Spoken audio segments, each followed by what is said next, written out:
All right, and we're live. Hello, everybody. This is Preston Poulter here with Pocket Jacks Comics, and I got a full writer's room.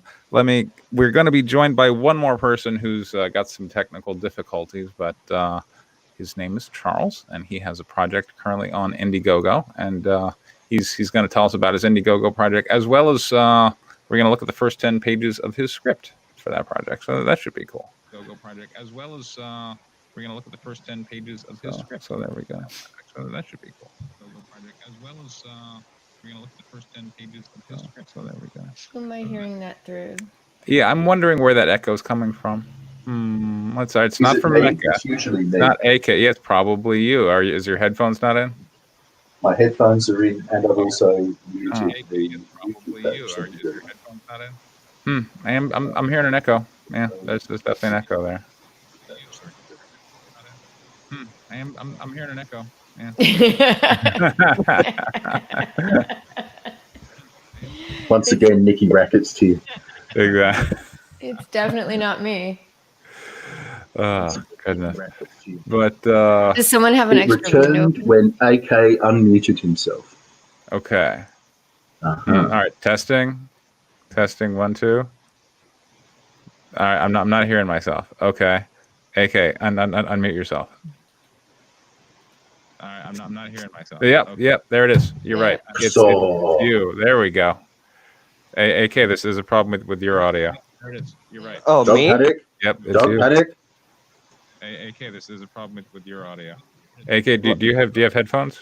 Dog Panic? Yeah, I got headphones on. Huh.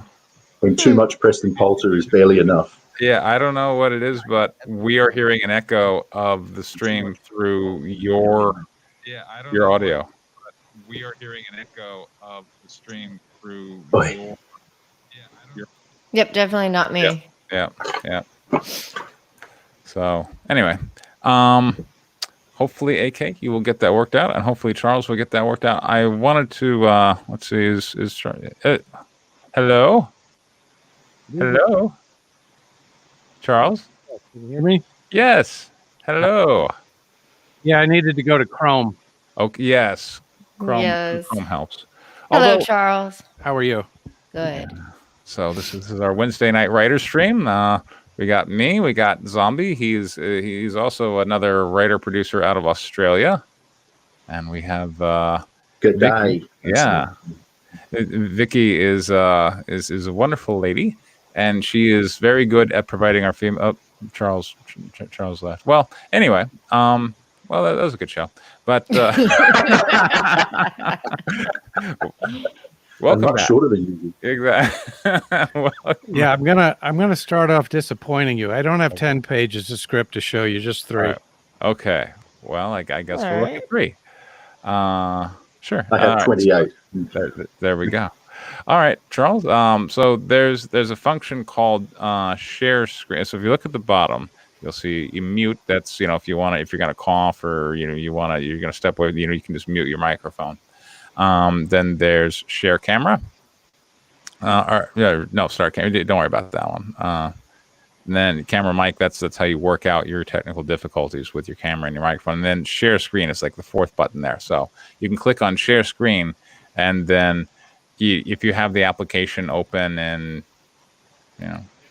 whatever it's open in, then you can share it, and then we can all look at it. That's how you make sure everybody finds out that you surf the net for tentacle porn. And things like that. Exactly.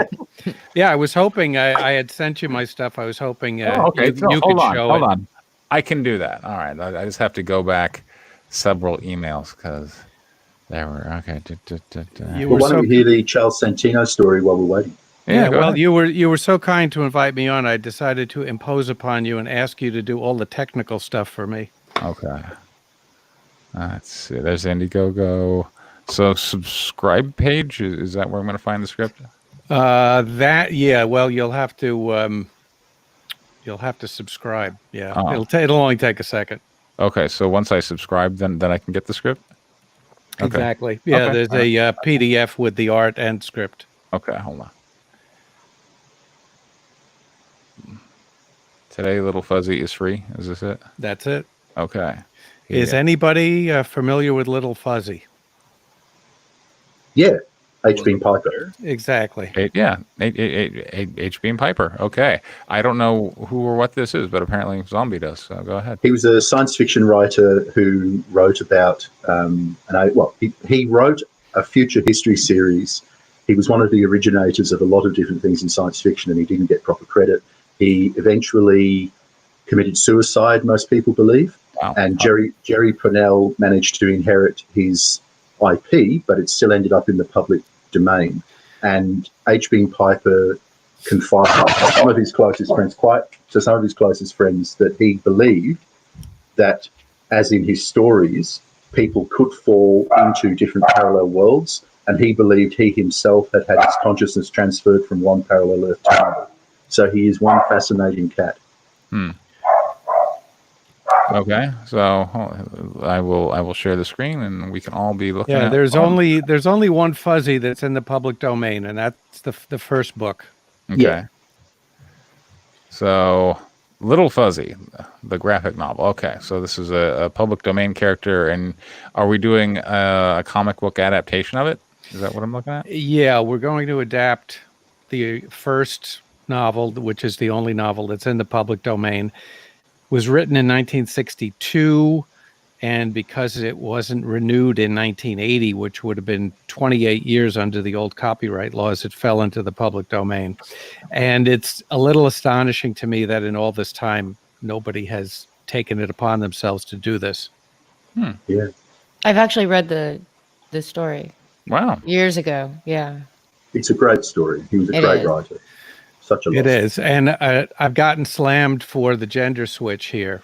Okay. And from both sides. I've been called PC and an SJW, and I will read you a rejection email I got today from a publisher that you should find pretty amusing. Okay. I think the depiction of the female human character, parentheses, large breasts, much cleavage, nipped in waist, and general stance is from a different era. It would not work on our list. Okay. So I thanked the editor for responding and told her that the book was written in 1962. I'm trying to retain the retro feel for it. And by the way, there are actually women that look like that. I've seen them. Well, sure. But yeah, I've been called a number of things in regards to the comic books I put out. So I don't have a problem with the gender swap. Well, I've vowed not to explain why I did it, and Okay. I will at some point. I will go as far as to say I think it will make for a better story for a number of reasons. I made two other switches that people are upset about as well. The fuzzies are what you want to see, so I'm going to include them a little bit more than they are in the story, so that we see them as frequently as possible. The other thing that I did, if you remember the story at all, for anybody who's read it, it's pretty obvious from the get-go that they're intelligent. But in the story, it's a big reveal. And I decided that the forces that are lined up against the fuzzies are more interesting if they're ethically and morally challenged and refuse to admit the intelligence of the fuzzies, rather than just being stupid and not being able to recognize their intelligence. And but as people you said, it came from a different era. So the test of intelligence versus just problem solving by a smart animal, which is in the book, what Piper allowed was that then, if they're just sort of stupid, as you put it, people on both quote unquote sides, other than the mining company or whatever it was, like the Federation troops and so on, could actually still be benevolent, just misguided, like ignorant of, right, rather than like, we know they're intelligent, but we want to mine the planet, so they're just going to have to go, kind of thing. Yeah, no matter how retro. Is the lady happy? Is she happy? Is she happy? Yeah. So she's the veteran. Yeah. No matter how retro you try to make something, you do have to keep in mind that you're writing it today. Oh, yeah.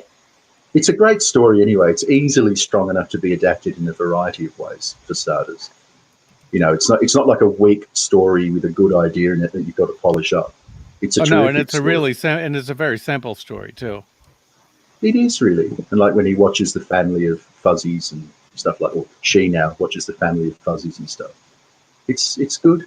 And the future history aspect of it I thought was great, because he's right in the middle between Heinlein and Philip K. Dick as the two extremes of future history, really. You know, like the sort of Starfleet's awesome, everybody should join the Space Navy, Heinlein, and the your toaster's out to kill you, everything's automatically dystopian, Philip K. Dick, whereas Piper had that historian kind of narrative of just, it's just stuff, it's just the era that it's in. Are you keeping the orbital base stuff, like the... I haven't decided on a lot of the details yet, because the story is so strong that I decided I was going to jump in before I worked out those details, because I knew I could work them out. I know I can work them out eventually, but I really don't know how deep I want to go into that sort of stuff. It's funny because one of the original artists that I approached about this about 10 years ago didn't want to do it, because he said, well, you know, if this takes off, there's a problem. None of the other sequels are in the public domain, and then we'd have to go try to get the rights. And I decided, you know what, the heck with it. I'm going to do it. If it works, it works. If it's so popular that the estate says, could you please do the others?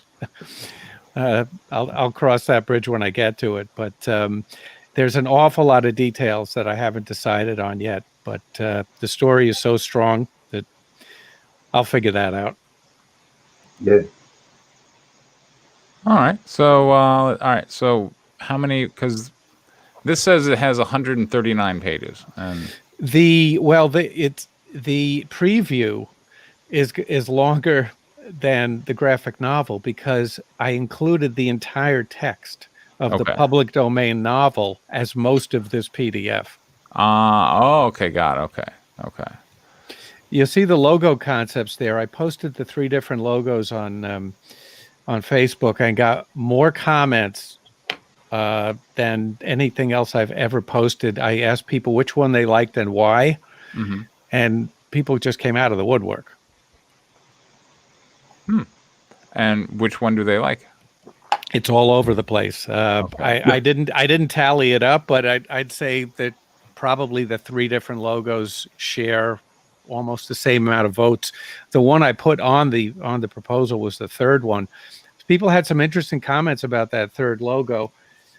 If you look at it, it's supposed to be a kind of scratchy, handmade lettering, but because there are 2 sets of double letters, one of the observers said, well, what jumps out at me is that the scratchy, imperfect nature of those 2 letters is identical, the 2 T's and the 2 Z's.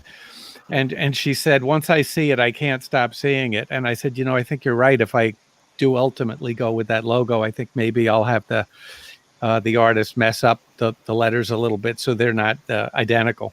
Right. The middle one's got more of the retro publishing feel from like the from the 60s. Yeah, a lot of people said that. Yeah. And it's so subjective. If you read what people said and why they liked the ones that they liked, and you realize, boy, this really is just a matter of taste. I went with the third one. I can't really explain why. It just seemed right to me. The other 2 seemed wrong to me, but that, again, it's just totally subjective. All right. Okay, so I'm gonna guess you commissioned an artist to do the first 3 pages. I did. I was working with another artist on another project that's probably going to come out in the fall, and I asked him if he was interested in doing this. He did the video as well. He put the video together as well. All right, let's go ahead. And he's an Italian artist. Neat. All right, so let me pull up the Indiegogo. So it's live right now? Yeah. I will put the link in the chat. Hold on. So how's it going? I'm sorry? How's it going? How's your Indiegogo going? Yeah. How's it going? Yeah. Very, very slowly. Yes. Okay. Yeah. All right. Well, hopefully we can help you out here a bit. Here, let me go share screen. Chrome tab with audio. Okay. So there we go. Yeah, so far 2 backers for $17. All right, let's see what we got. We got oh wait, hold on. Let me click over. Yeah, okay, yeah. So let me. All right, so this is Indiegogo. And then where are the rewards? I'm looking. Where are the Yeah. tiers? Well, here's tiers? what we're going to say about that. Oh, okay. This is all we're doing here Yes. is digital graphic novel. Oh, well, that should be a tier, though, right? I mentioned in this copy what you're getting. That's it. It's just one shot. We should still set up 1 tier. Yeah. Yeah. Then I will go ahead and do Okay, that. yeah, I got 58 days. Okay. Yeah. Now, I'm just all right. You're not going to hit your $16,000 500 goal. I don't think with this, but look, Definitely Yeah. not. And what Yeah. I'm doing at the same time is reaching out to publishers and telling them, look, we're interested in partnering with a print partner. sure. We're not going to do print, so we're not going to take any sales away from you. And it's got to be somebody that can write a check should we not get where we need to go. Okay, fair enough. So let's take a look at your video.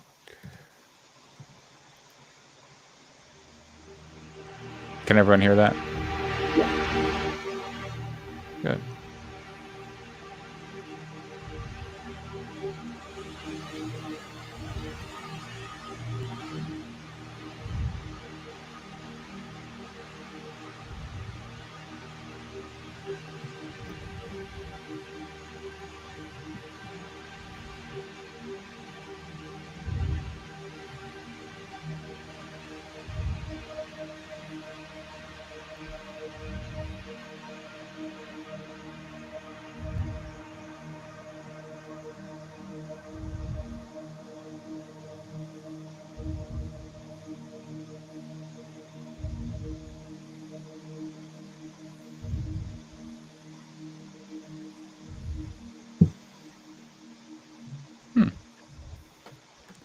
All right, and so they're going to get a PDF, and how many pages will that PDF be? 80 to 100. Well, that's pretty good. I mean, that's a really ambitious project, I got to say.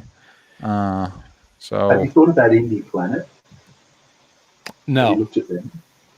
That's print on demand, and you can still sell your digital file as a download. You set the price for both. So you can buy the digital, or you can order a print on demand version, and it's perfect printing, good quality pages, like paper, full color cover. You do full bleed and all the rest of it. It's up to you. all right. Yeah, would I be doing the fulfillment on that? No, they do it. Okay, that's good to know. All right, so You go onto Indie Planet, you click on Little Fuzzy, you say you want a copy of it, you do the checkout, they print it and they post it to your address. okay. I'm going to give you my advice, which is born of disappointment and experience. Okay, so this is the advice I'm about to give you is the best kind of advice, and what I think you should do. All right, so this is 80 to 100 pages, and you're asking 16 and some change. Okay, so if you break it up instead into 5 issues, 5 20-page issues, kind of thing, Okay. right? And then now instead of asking for 16 grand, now you're asking for 3 grand. See what I'm saying? Yep. And this creates momentum. So you get customers, you fulfill it, and then the next time you go, well, now you're not just some guy. You're like, I've already done issue 1, and now I'm gonna get to do issue 2. And if you look at like my data, in fact, here I think I have it on my desktop. I can show you. Yeah, here I will. Let me pull up. Now, would this necessarily be print? I mean, the way you're thinking. no, but print helps. I mean, look, it depends on if you want money. If you don't want money, then don't worry about printing things. But all right, so there's White Lily number 1 right over there, and you see I brought in like around 4 grand, and then White Lily 2, we brought in I think a little, 4,500, and then Guinevere 1, and you can also see which one people prefer. People, I think, are definitely more responding to the Guinevere titles than they are to the White Lily titles. So, like It's the boobs. it's boobs and magic is just way more compelling than a gritty war story in the Eastern Front kind of thing. But even if you Well, just with a sex swap version of the main human character in Little Fuzzy, it's begging for a Sashi cover, quite honestly. exactly, yes. Officer Yeah. Adam68 has also given you feedback in the chat. I wouldn't include a section on controversies in the write-up. Doesn't sound like a good pitch if you're telling fans of the original book that fans don't like this product you're trying to sell them. So that's some feedback from the people in chat as well. Awesome. There you go. But Looks you see, we got like, another backer. yeah. But if you awesome, see, I brought you some. But if you look within the same series, the numbers are going up. If you fulfill and people get it and they like it, then they're going to tend to come back again, and you'll recruit new people, and so over time your numbers are going to grow. And also I got to say, in looking out, because on my channel I talk about a lot of projects which were done by new writers who are just kind of stepping into the business and have just gone like years without fulfillment. And one of the things that a lot of new writers tend to do is, unfortunately, I think, take on too big a project. And 100 pages is a big project. 20 pages is way more manageable. So, I have to admit that I hadn't even for a second considered this way of doing it, and I think you might be onto something. Well, he's got the experience, so exactly. really, Yeah. you're nuts if you don't follow it. But if you want to, it depends really. Are you going for a commercial target per SKU, or are you no? This is a passion project. This has got to get out by November 1st or something. If it's got to get out by November 1st, put it up on Indie Planet, and you can even hybridize the approach by breaking it up into individual issues and put the first issue up on Indie Planet as soon as you can. Or if you're going to go the straight crowdfunding approach, Preston Poulter, his sales are trending up when, some of the others make a lot more money than him, allegedly. Sure. They get a lot more money put into the campaign, but their sales are all dropping. So this consistency and overperformance that Preston Poulter's achieved, that's the paradigm to follow for crowdfunding. Yeah. And things like a Sashi cover, there are maybe not her, maybe she doesn't want to do it, but there are people like her who are recognisable in this space and who would do a cover. And if you've got a female protagonist who's obviously, like an attractive woman female protagonist, you could get a recognised cheesecake artist to do the cover as a stretch goal. It sounds to me like you're not familiar yet with all this crowdfunding zooms about goals exactly. and Definitely new to me. Yeah, and it kind of shows. And the thing is, when you look at your campaign, and it's not even a reward, like that communicates to people like it's his first time, and like 100-page book on the first time, a lot of people are going to be like, gee, I don't even know if I would get it, and if so, it would be such a long period of time from now. Because remember, there's a lot of underachievers who cold-bloodedly rip people off in crowdfunding. Yeah, exactly. They are the clowns. Right. They are the clowns who always talk about the 4 million page book. Yeah. That is going to come out in October and all this nonsense. And this one, Little Fuzzy, this is a project that really deserves to succeed by any means, any ethical means necessary. Well, breaking it up also gives you the option of doing a 4th book at the end with a TPB, all of them together. Exactly. Yeah. And so then you get to monetize your art like 4 or 5 different times. And course correct. Times. Yeah. And course correct. Exactly. Yeah. Like if issue 1 doesn't land for some reason, you've got the ability to change a character up, or, for example, it's a public domain novel. You're adapting it to a different format in terms of comics. An entire issue of the comic could be spun out of the Fuzzy Sapiens. Because they're like, basically, if people familiar with Ewoks and Wookiees, this is one of the clear things that they were, shall we say, freely borrowed from. So you could have a whole, Fuzzy Sapiens family set of adventures on the planet, right? Spun out of probably just about 8 pages in the book, where they do their little cute 8-man things. See, people like those sort of jungle comics as well. So just because you're adapting a work, and just because it's a work that you want to honour, if you're going to adapt it, you're adapting it, right? You're cutting into the thorax and operating, okay? So you're doing surgery already, so you may as well fully commit and pull stuff out of the public domain source that you want to emphasise, rather than just trying to go through it beat by beat. Especially because H.B. Piper's an acquired taste and quite slow in terms of his pacing, and that's not going to translate directly to a comic book for sure. Right. One of the things I have to be careful about is not using any material that's in any of the sequels, spin-offs, and there's even a reboot reimagining done by John Scalzi. Sure. All right. So I'm gonna, because again, this is the voice of experience here. Okay. So when you're sitting and you're crafting your story, you're writing. But once you step out into the sales space, you got to forget about all that writer shit, and you got to think, what are people going to give me money for? What is my product? You got to become a producer. You got to become a salesperson. You got to become a carnival barker kind of thing. And that's how you got to think about it. And then once you're done dealing with icky people, you can go back and sit in front of your computer and, kind of develop this pure pristine world as a writer. But I feel like you're approaching this as a writer. You're not approaching this as like a person who's like, what are people going to give me money for? And when you start asking those questions, we'll look out in the world, go, well, what are people giving other people money for? And when it comes to physical stuff, people, they particularly if you have like limited print runs, like I've really discovered like people like limited print runs. Like I've got a campaign right now. Here, I'll show you. I'm gonna toot some of my own horn right now. Here, let me go to Kickstarter. And by the way, I also think you're on the wrong platform. I think you'd be doing way better on Kickstarter. Just FYI.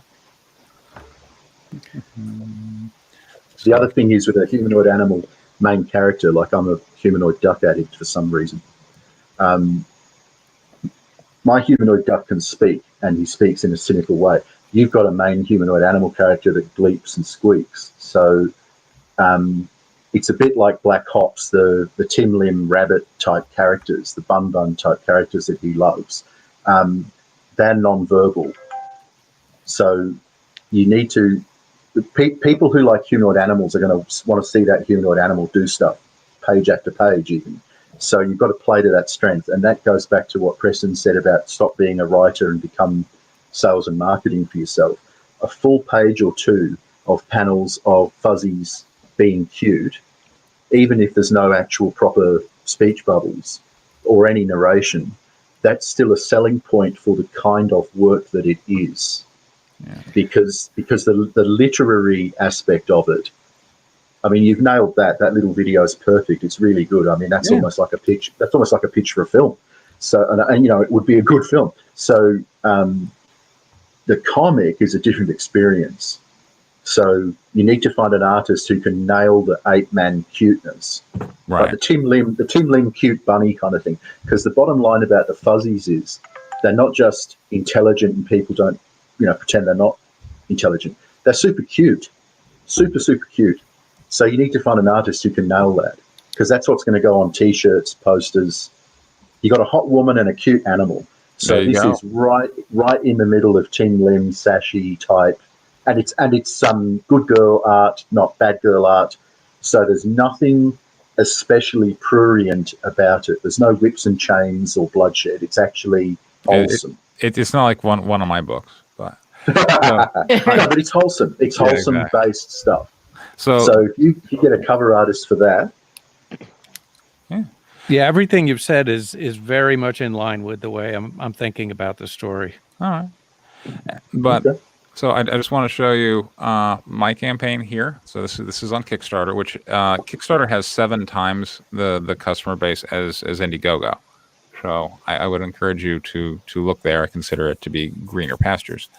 And this is the campaign for White Lily 5. And what I discovered, and one here, these are the prior 4 issues. And this is issue 1 here. You see on the left, Charles, you see that one? The left one?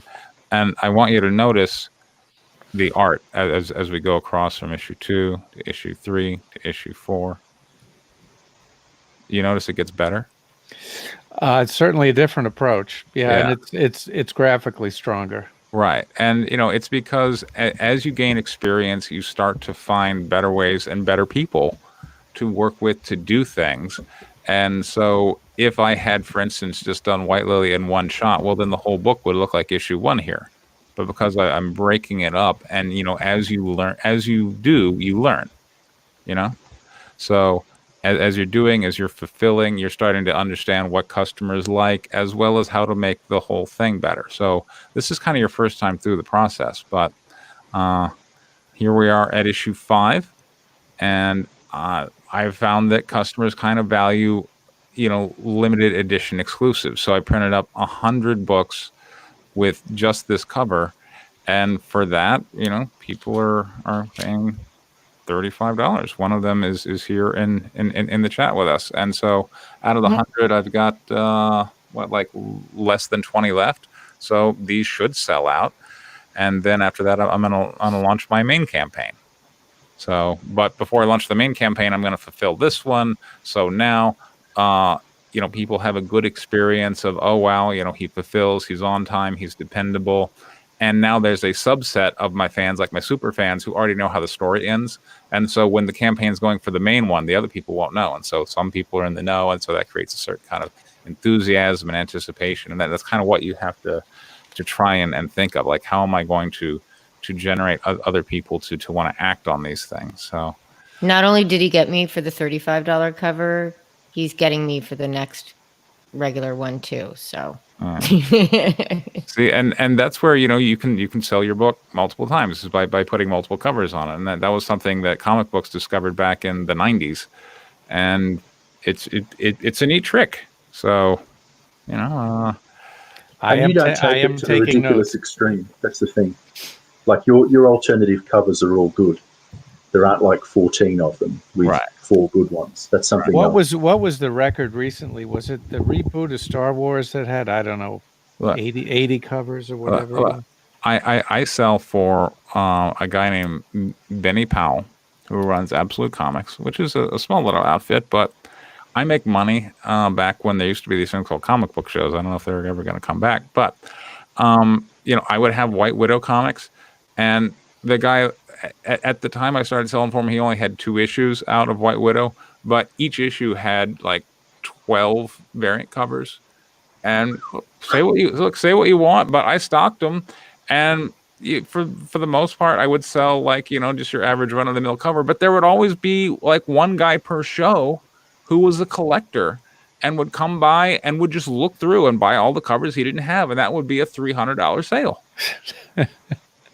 And I like $300 same insides. Yeah. Yeah.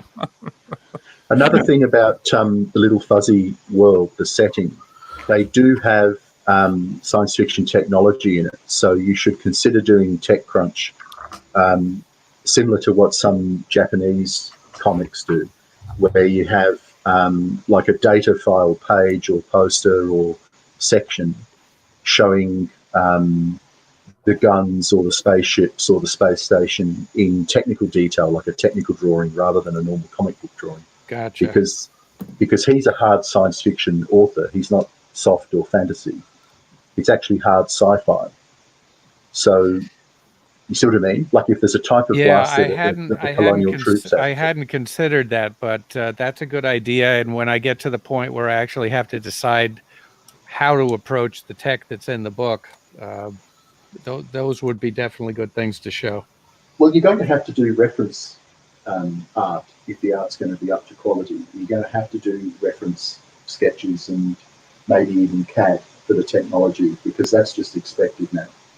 You can't just have people draw a cheese stick with a cough drop box stuck to it for a gun. Yeah. It's just not going to fly. And it would disrespect H.B. Piper, because he was a real gun enthusiast.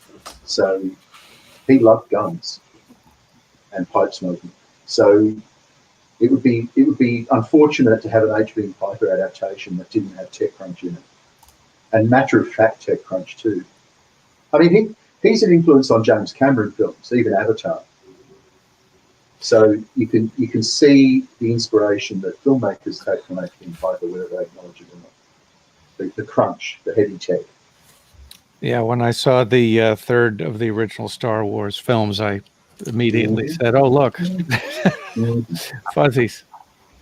Yep, except that Piper did it better. Yes. Well, but then you see this gets back to Preston Poulter's point about marketing. Did he? Because the Ewoks to me, I always imagined fuzzies looking like miniature Wookiees, really, or the other way around. The Wookiee's a giant fuzzy. But for people who haven't read Little Fuzzy, the fuzzies or Ewoks are quite fuzzy-like. So they're like little fluffy, fuzzy monkey cat creatures. And they're terribly oppressed on their homeworld at a time when the human race is spreading across the stars like locusts. So there's all of that in this dramatic tension in this story. But I think some tech crunch would be good. Duly noted. All right. And if you want here, I'll take an opportunity to walk you through the breakdown process, which I guess maybe you've already kind of been through a little bit with your first 3 pages.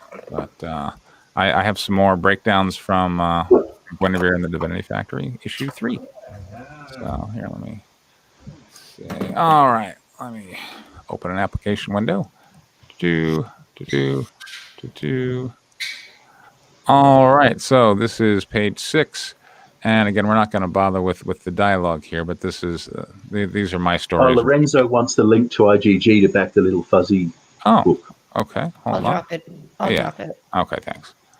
All right. So you're picking up customers. Thank you. That's a big target to go for straight out of the yeah. That's there's a reason that the war campaign types, the sensible ones like not Ethan but his orbiters, have such small targets. It's because then they can hit them and be successful and go into in demand. Exactly. Rather than giant targets which sort of set you up for failure and also don't look good, because when you fail to get it, it's like a point scoring exercise by haters. Yeah. Although I gotta say, like, typically, most of the time you fail on your first campaign and then you come back and succeed on your second. So yeah, it's kind of the way things go. It happened with me. So I'm sorry, William is waiting backstage, so I'm telling him how to upload his script. But okay, so here's Guinevere and the Divinity Factory, issue 3, page 6. So Maxwell Faber meekly steps from an open elevator onto the sophisticated control room, which Eric, the android, also from 2, uses as an office. Above the desk is a large bust of a face reminiscent of Metropolis Prometheus. The entire office should be a strange combination of those science fiction visions. And I give some photo references here. Eric's desk sits brooding at the far end of the large hallway that has many displays featuring newscasts from around the world. Among these displays, and then they're not going to show that in breakdowns. And then 3 columns support the side walls of the room and come down to become giant structures in the room itself, as in the space jockey scene from Giger. So, and hello, Richard Davidson. Good to see you, sir. So now I will show what the artist has turned in. Is that page 6? Let's see. I guess that's page 6. Who mentioned the music from the trailer? I did. Yeah, I kind of liked it. Yeah. Yeah, the music that the artist who did the video put in there originally was, I guess you have to call it disco, and I said this isn't working for me, and let me go find something else, and that's what we found. It felt really cinematic in a weird way, but yeah. All right, so there's panel 1. All right, so we have script calls for, so he's stepping from an elevator. Although I gotta say, well, we can't see the with the point of view chosen, like we can't see the elevator. So I don't know if I wanted to do another point of view or not. But I mean, we have to be able to see. All right, the head I want to be up here. I want it to be kind of like in the Prometheus movie, where it's this this large face at like the top looking down, which is also Metropolis. Metropolis has this big face at like the top looking down as opposed to just simply behind them. So the artist got the head placement wrong. But the reason we do these breakdowns is so you make these corrections now when they haven't really put in a lot of effort towards drawing. It's easy to fix.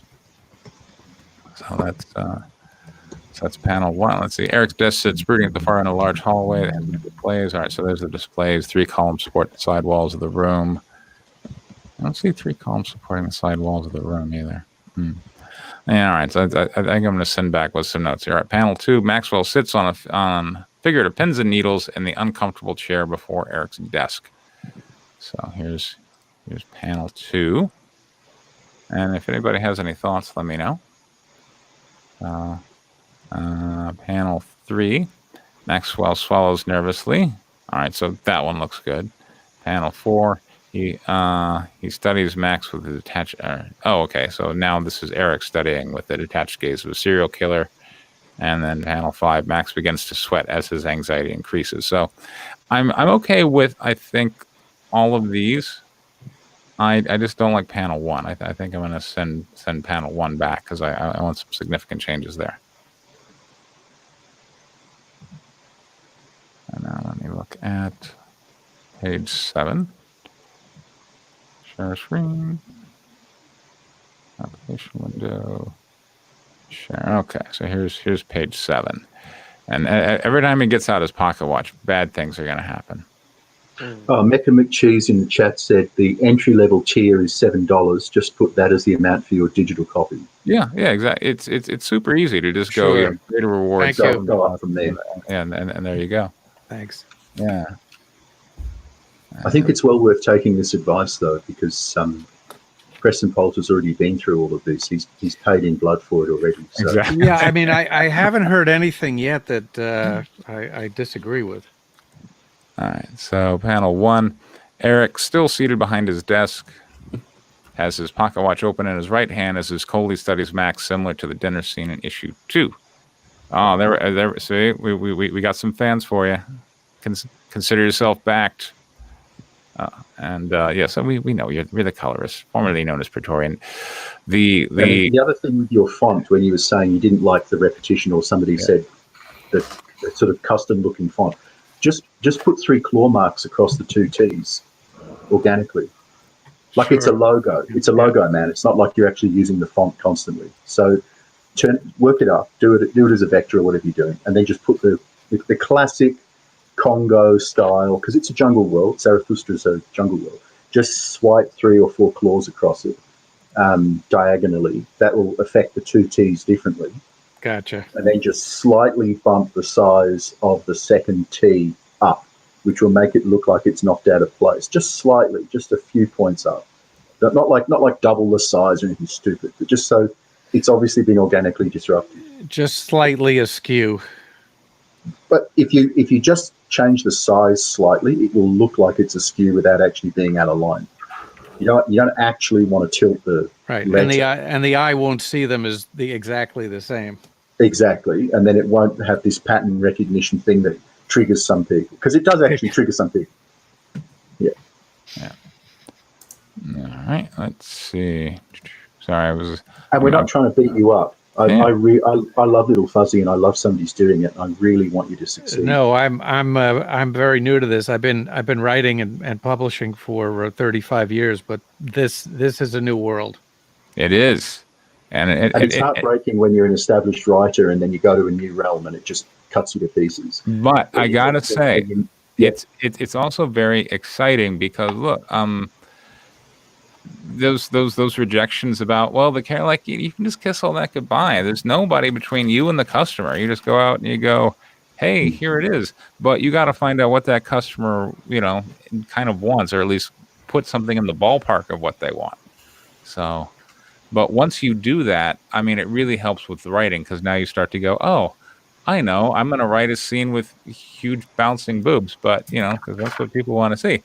But also, like there are other tricks in terms of putting out that people want to see. And, you get better at it. And then I find like whenever I'm having discussions with people and, well, we don't think people are going to respond to it. I'm like, well, people are already responding to it. People have responded to it. Look at these campaigns, look at these numbers. These people are growing, they're coming back. So Yeah, I just figured out how to post to Instagram from my desktop computer. I consider Oh, Instagram. Yeah, I don't like. So I freaking hate Instagram. You're further along with it than I am. As far as I'm like, I always have a picture. Are you on Twitter? Do you have a Twitter? Yeah, I do. And have you got a YouTube channel? No, that's someplace I haven't quite gone yet. YouTube is the gateway to the devil. That's all I gotta say. But it's also a gateway to a lot more customers, especially. It is a gateway to a lot more customers, but my God, you have to get like it is Hollywood in a very small microcosm full of nothing but sociopaths. Yeah, and if we can add like 5 or 6 hours to the day, it might make that a little easier. All right, so then we go panel 2. Max smiles nervously as he makes an innocent shrug to attempt to defuse the situation. That looks good. Panel 3, metal clamps emerge from the inside of the chair that quickly anchor Maxwell to the chair by binding around his arms, legs, and chest. That's good. Panel 4, Maxwell bound to a chair sits in the shadow as Eric stands from his desk. As he snaps his pocket watch closed in his right hand, claws emerge from his left hand. So, now, in my mind, I was picturing panel 4 a little differently. I was picturing panel 4 maybe kind of more from like a profile view. And yeah, okay, so It'd be hard to show both hands in a profile view, though. it would. Yeah, I'm gonna have to come. All right, anyone got any thoughts on these? I like panel 4. Okay, Just tilt it slightly if you want both hands. Just cheat. Tilt it just slightly. well, I mean, he has both hands here. I guess panel 4 is okay. You could still do it in profile view. His hand would have to be like kind of behind his back, or it'd have to be a little bit off kilter. Right. But I like it. Yeah, I like it too. Yeah. Hold on, I'm having to tech support. All right, what kind of file type is that? I don't know. All right.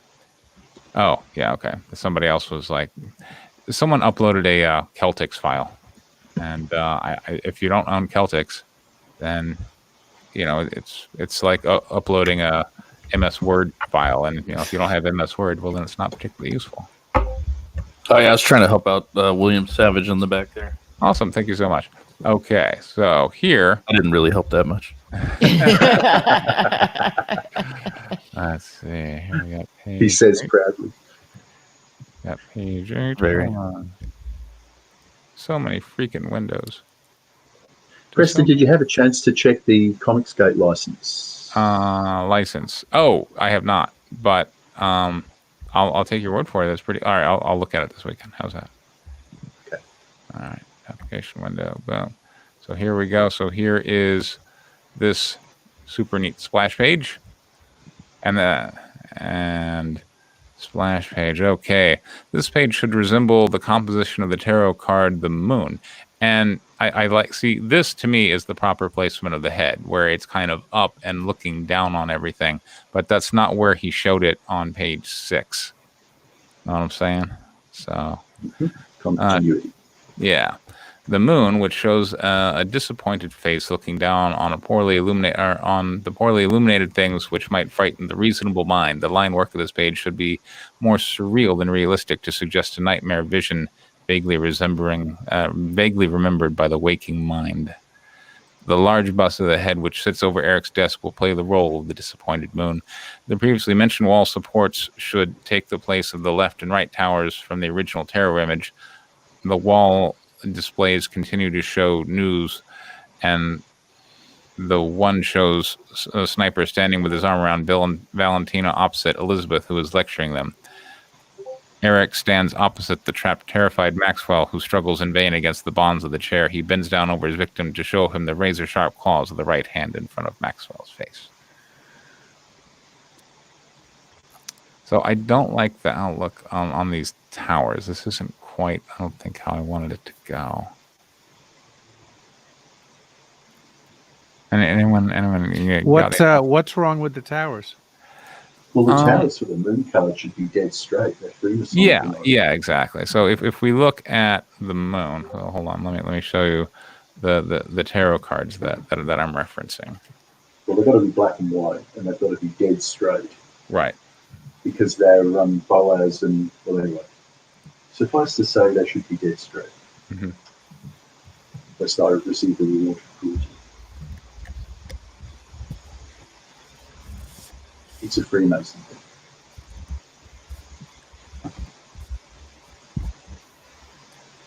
All right. So boom, share screen, Chrome tab. All right. So this is the tarot card that I'm referencing. So yeah. Yeah, Now, obviously,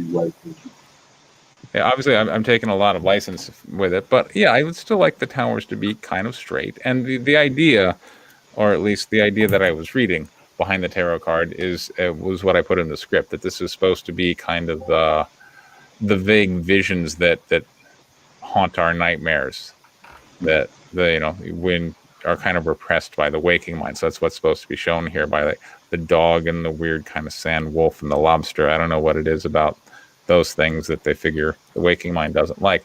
But here the lobster rises at night and is attracted by the full moon at night, and during the day hides itself in night. So it's like an image from the subconscious, or what we might even call the id, that rises and sets.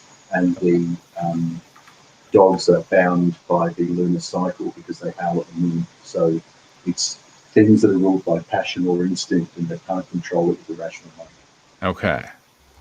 All right. So well, there you go. So that's the card that we were referencing.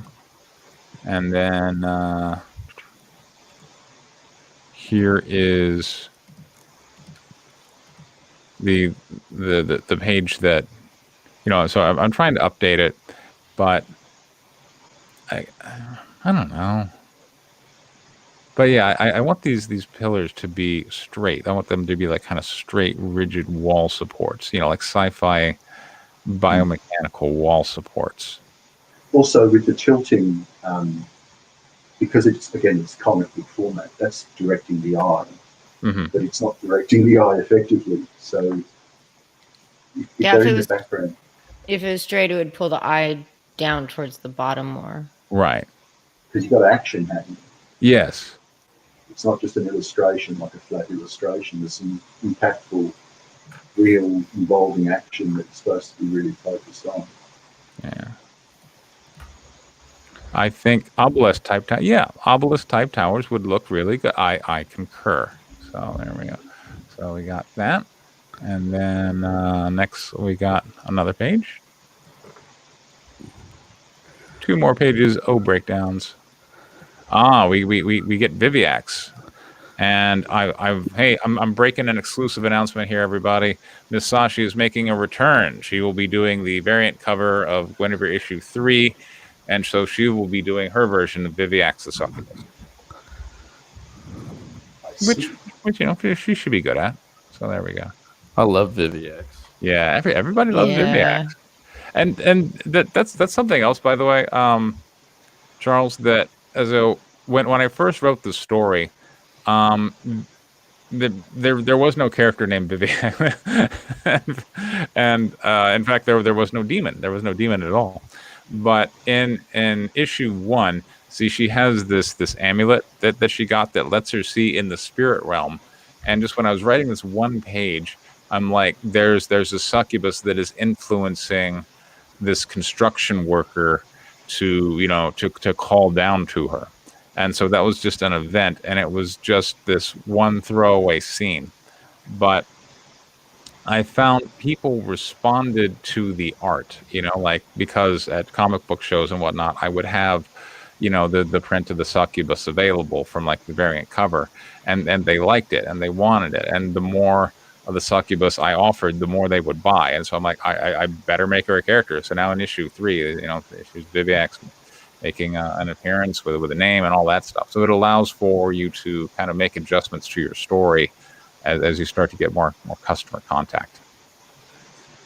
Yeah, the audience knows what it wants. Exactly.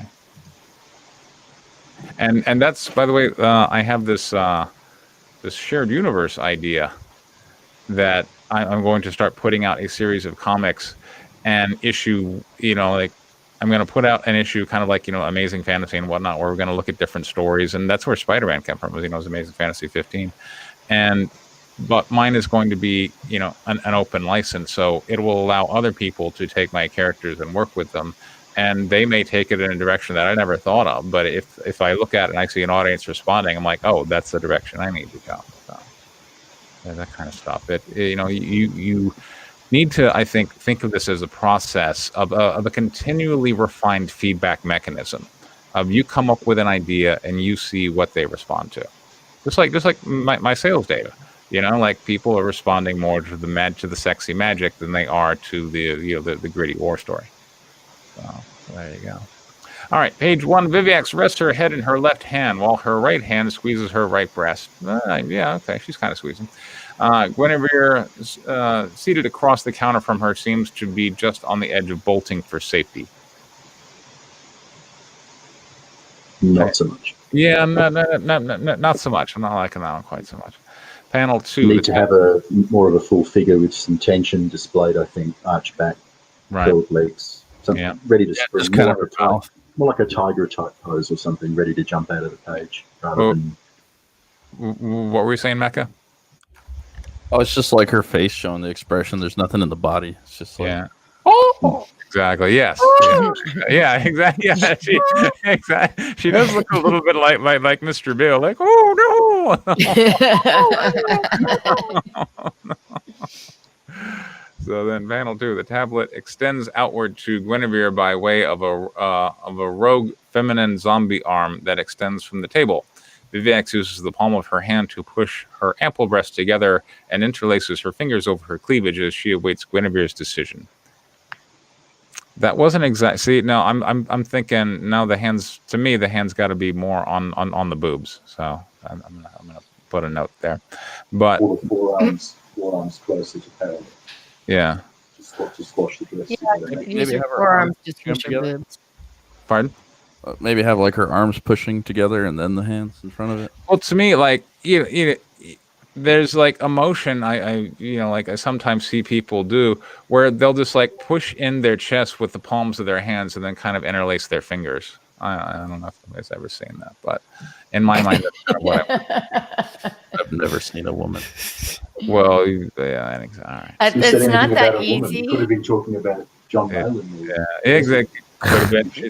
Just gonna put this out there, Preston. As a woman, that's not that easy to do. Okay. So you think this is better? I mean, all right, Vicky. No, I would definitely go with the forearms push or the upper arms pushing the boobs together, maybe with the hands under the chin or something. Okay. It's a little bit easier as a physical movement. As a physical movement. All right.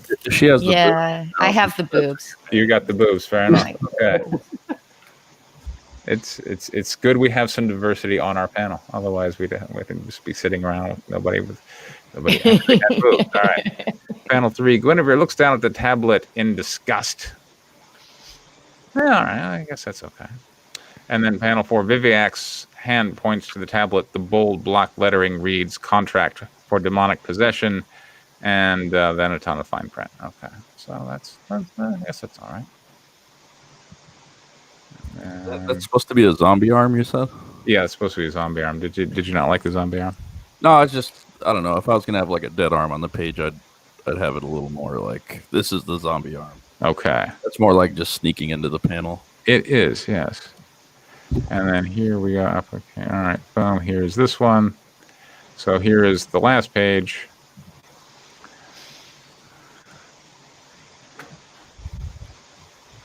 All right. Guinevere looks to Viviax.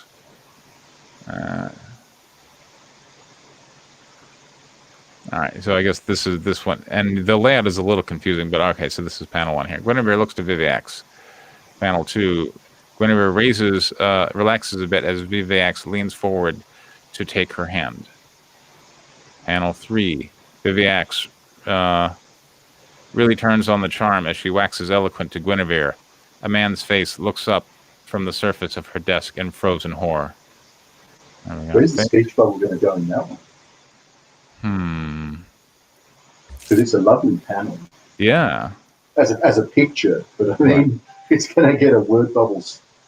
I don't know, maybe right in the middle or something. I mean, yeah, you could kind of put it here. Yeah, all right, so like panel 3, Viviax needs to go.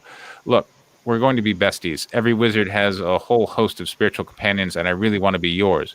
We're going to see the world together, you and me. The places we'll go, the people we'll seduce. You get to keep all that knowledge, the good, the bad, and the ugly. What do you say, girl? I don't know. Is there enough room for that? Maybe bottom left, even though that's panel 1. Because this sequence, that dialogue could apply to this whole sequence until the rejection in the final panel. It doesn't have to be stapled into that panel. That's true. I don't know. And then panel 4, Guinevere, uncertain, turns away. Viviax stands to close the deal. All right, so I don't see panel 4. I'm not seeing panel 4 here at all. So I'm going to have to give some notes. Guinevere is going to have to go further back, and then maybe you could have the silhouetted outline, hands on hips in the foreground of the succubus. Like half of her body or a third of her body, so at least you know, shot from behind. Something like that. That might be a bit too filmy, but at least you get the figures. So there we go. That is those are the breakdowns from issue 3 of Guinevere and the Divinity Factory. We've seen that whole thing unfold. Yeah, and that's one of the other things I think that's kind of neat about the YouTube channel is that you know, it allows people to see the various stages of the process, and they seem to like that. You know, it gives people kind of a fuller access to the thing. Okay, all right, Charles. Well, we got some customers for you. We gave you some stuff to think about. Thank you very much for the workshop. Thank you. No problem. And bring the script back. Because, yeah. Yeah, like with Guinevere, we went over that for many weeks, and you can do the same thing with Little Fuzzy if you want us to. Exactly. And we read it out, so you do get to test it out with live reading in a way that even when you do it yourself and you hear the voices in your own head, it's not the same. Who's going to do the yeeks? I got a cat. There you go. Mecca can yeek. Mecca will offer to do all voices. He's not going to do them necessarily well, but he will offer. What about Smug, man? Don't forget Smug. Yeah. His critically over-emotional performance seals the deal every time. Exactly. Get Crypto to come in and do the yeeks. Exactly. He would yeek well. Is Gail Simone still doing her version of this? She was just doing that on Twitter. It's just like a 1 week thing. Ineffective and patronizing. Stop throwing stones. Anyway. All right. So thanks so much for coming in, Charles. I'm going to let William come in now to present his script. So hold on. So any final thoughts before I click off? Nope. Get Little Fuzzy done. Fix it. Get it done. Get it out there. A lot of good advice. Cool. It was nice meeting you, Charles. You too. Thank you. Best of luck on the campaign. Don't fail that project. Get it done, man. It's fantastic. Thank you. Good luck with it, man. All right. Thanks. Take care. William, are you there? Hello. Hello. Hello. How are you? Oh, I'm doing fine. How are you? Doing all right. So he has uploaded a script to the Discord, now in the proper PDF format, which I appreciate. So if anybody wants to go and grab that so they can look for themselves. So let's see. Discord. Yeah. Let me grab that. All right. And it is entitled Comic Book, so it's a very original title. There is a title. It's just when it converted, that's what it gave me for some reason. All right, fair enough. All right, so tell me about Comic Book. Basically, it's just me converting a short story I wrote years and years ago for a short creative writing class. So I thought I wanted to see what it'd be like in a comic book form, and the PDF looks very different compared to what it looks like in Celtic's file. So yeah, exactly. Yeah, that happens. All right, let's see. All right, so we have page 1, caption. So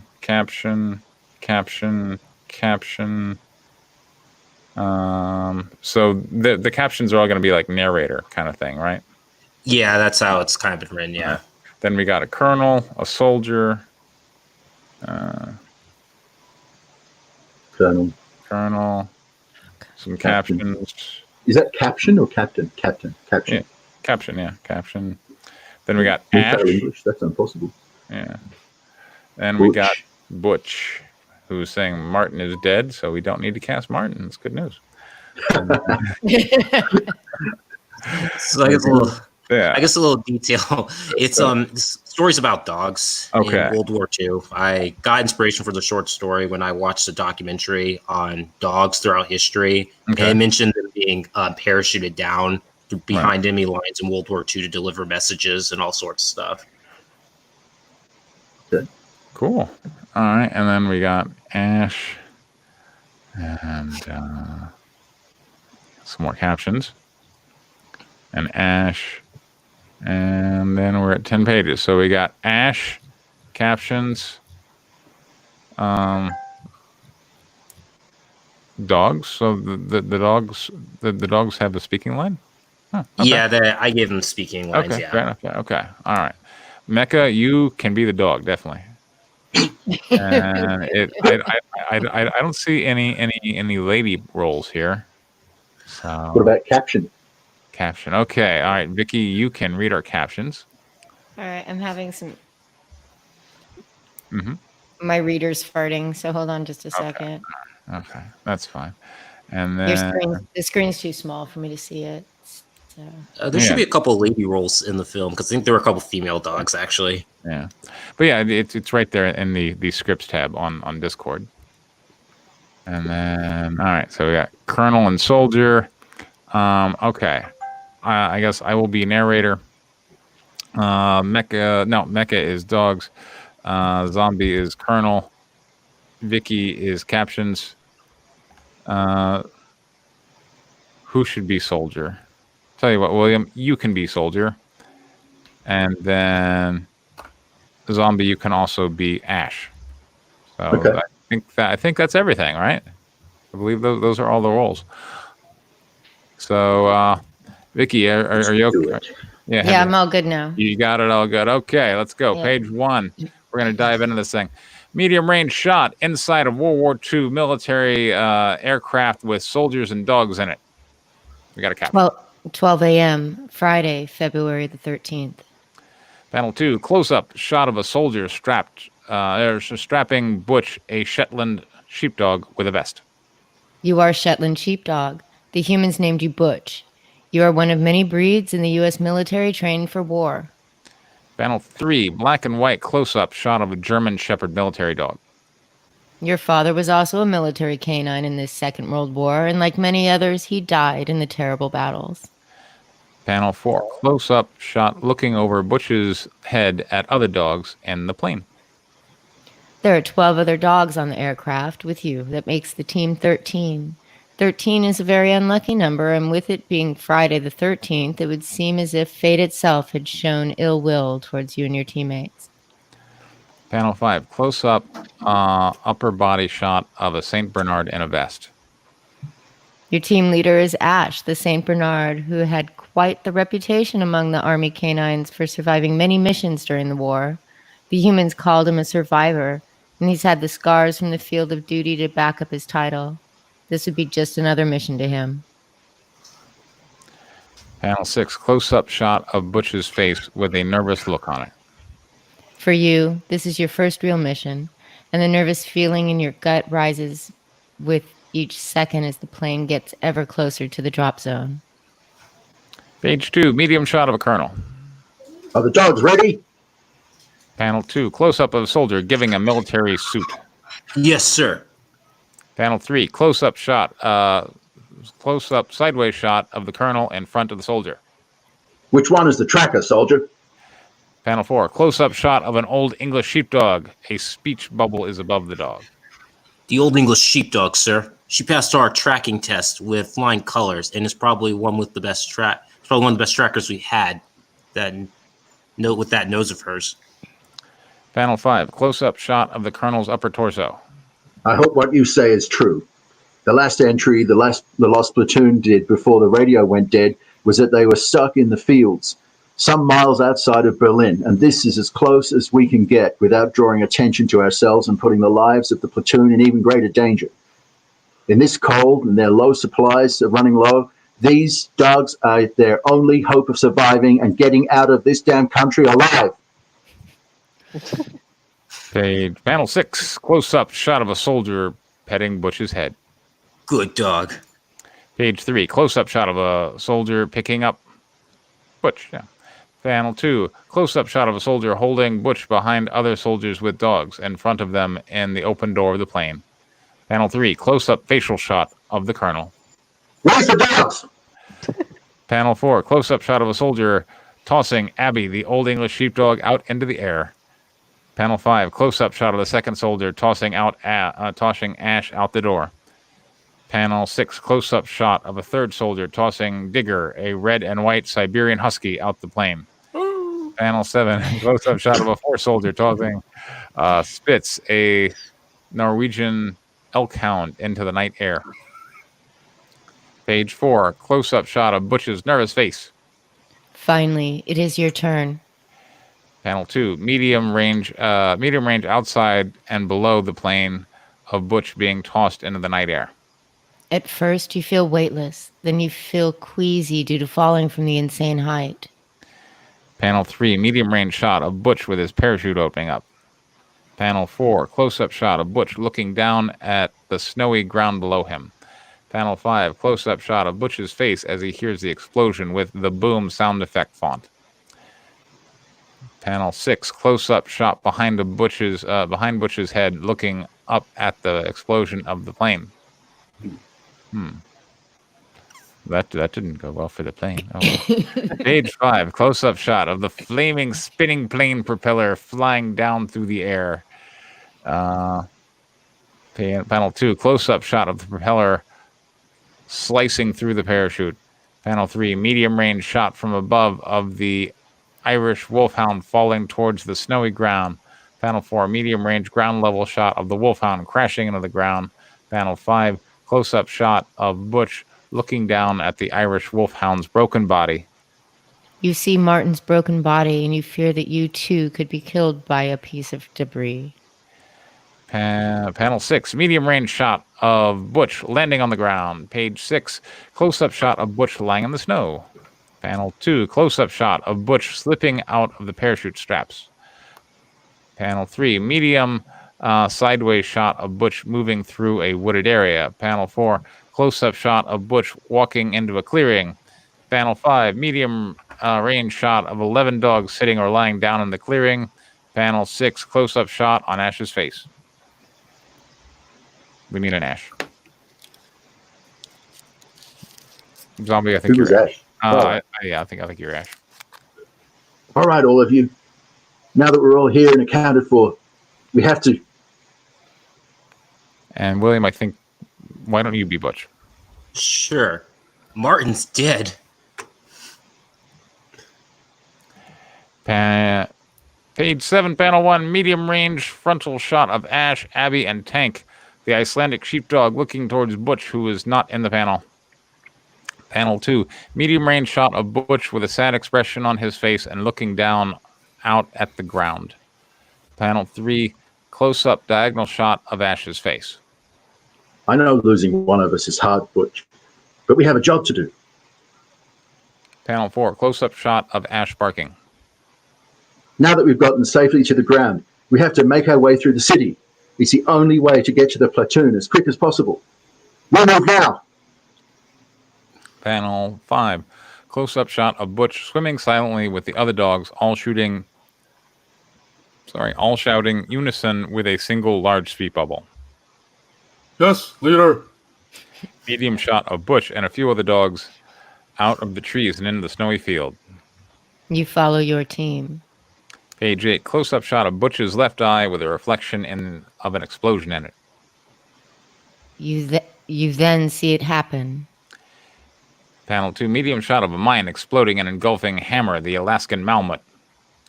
Panel 3, close-up shot of the burnt remains of Hammer in little pieces around the blast area. Oh no. I know. Oh, You atomized sorry. the dog, man. Sorry. All right, panel 4. Medium shot of Butch looking terrified with his fur on edge. Fear runs through your body. Panel 5. Close-up shot of Butch falling to the ground in terror. Your legs give up on you and refuse to move any further.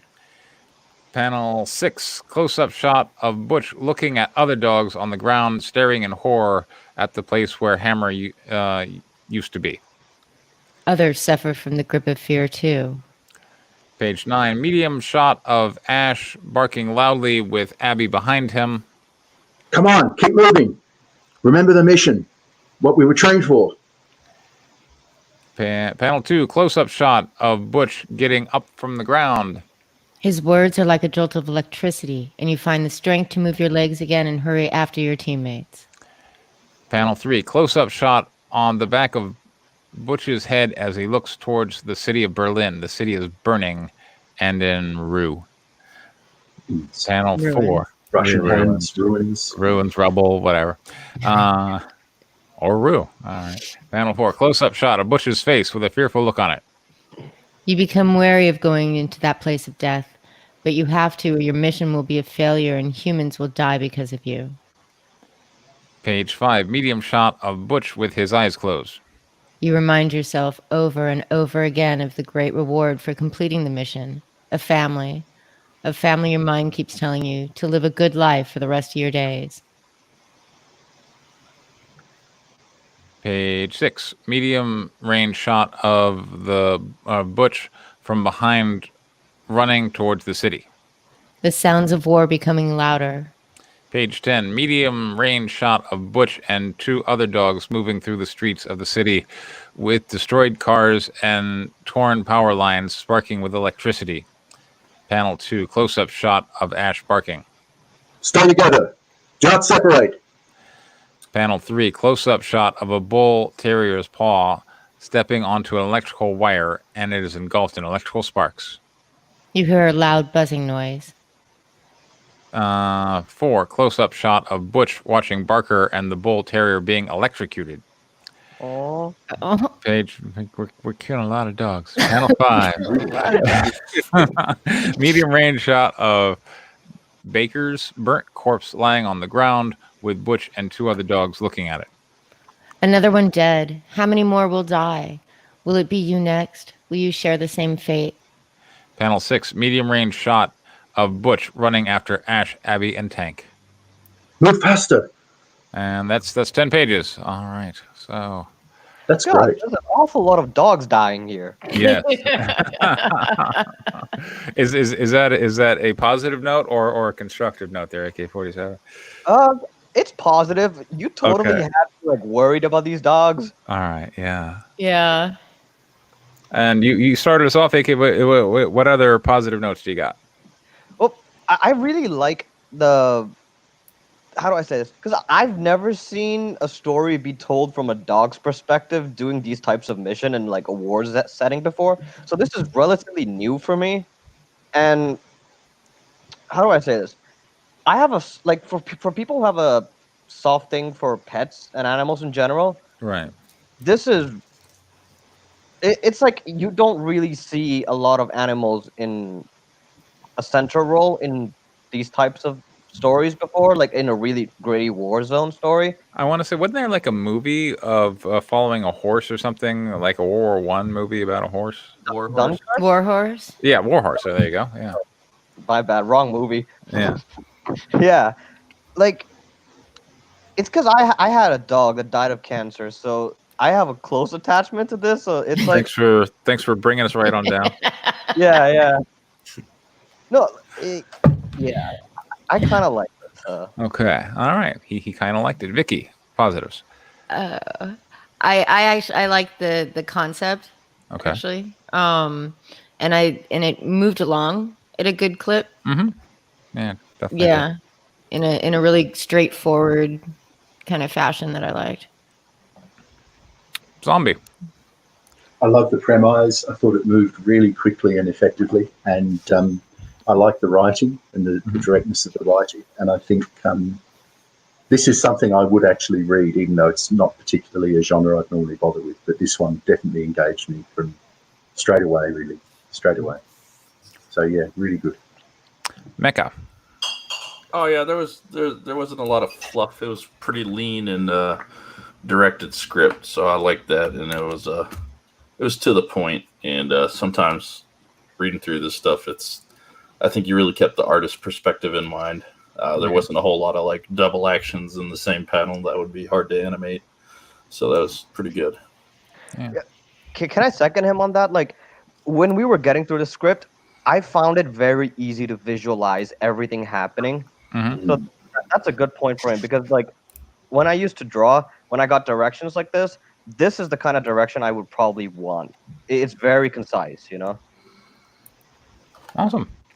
And yeah, it's emotionally engaging. I think the conflict is very clear, which is great. If you listen to a lot of the streams, I'm always I'm like a conflict Nazi. I'm like, where's the conflict? But this one, the conflict is very clear. We know what the stakes are.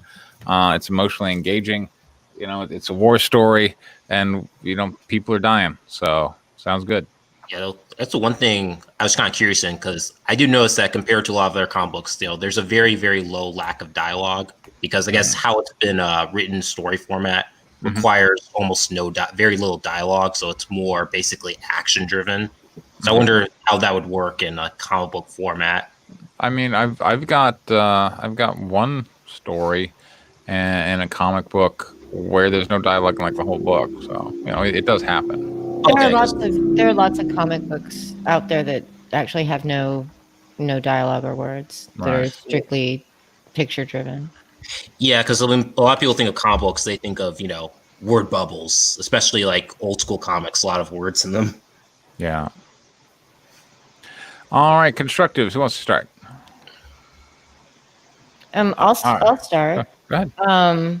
The narrator voice, the caption narrator voice, it kind of changes a few times. And it should be steady. It should either be, oh gosh, and now my brain's just farting on his name now.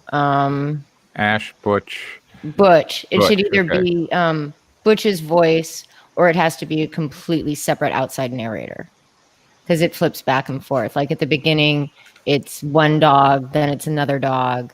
And that could all be told from Butch's perspective of who those dogs are, instead of switching back and forth. I don't know if that made sense. Yeah, that makes sense. Yeah. Okay. That's it. So for me, I wonder if you really need all these shots. I mean, there's nothing exactly wrong with it, but if everything is either close or medium, I think you should just have some confidence that your penciler, when you go, shot of a old English sheepdog, that they will kind of frame it decently. I don't know that you need to go close-up shot of an old English sheepdog. I mean, if you're not describing anything else in the panel, I think you can just go an old English sheepdog. And you now have, I think, a little bit more freedom to describe what the sheepdog is doing. So instead of close-up shot of an old English sheepdog, a speech bubble is above the dog.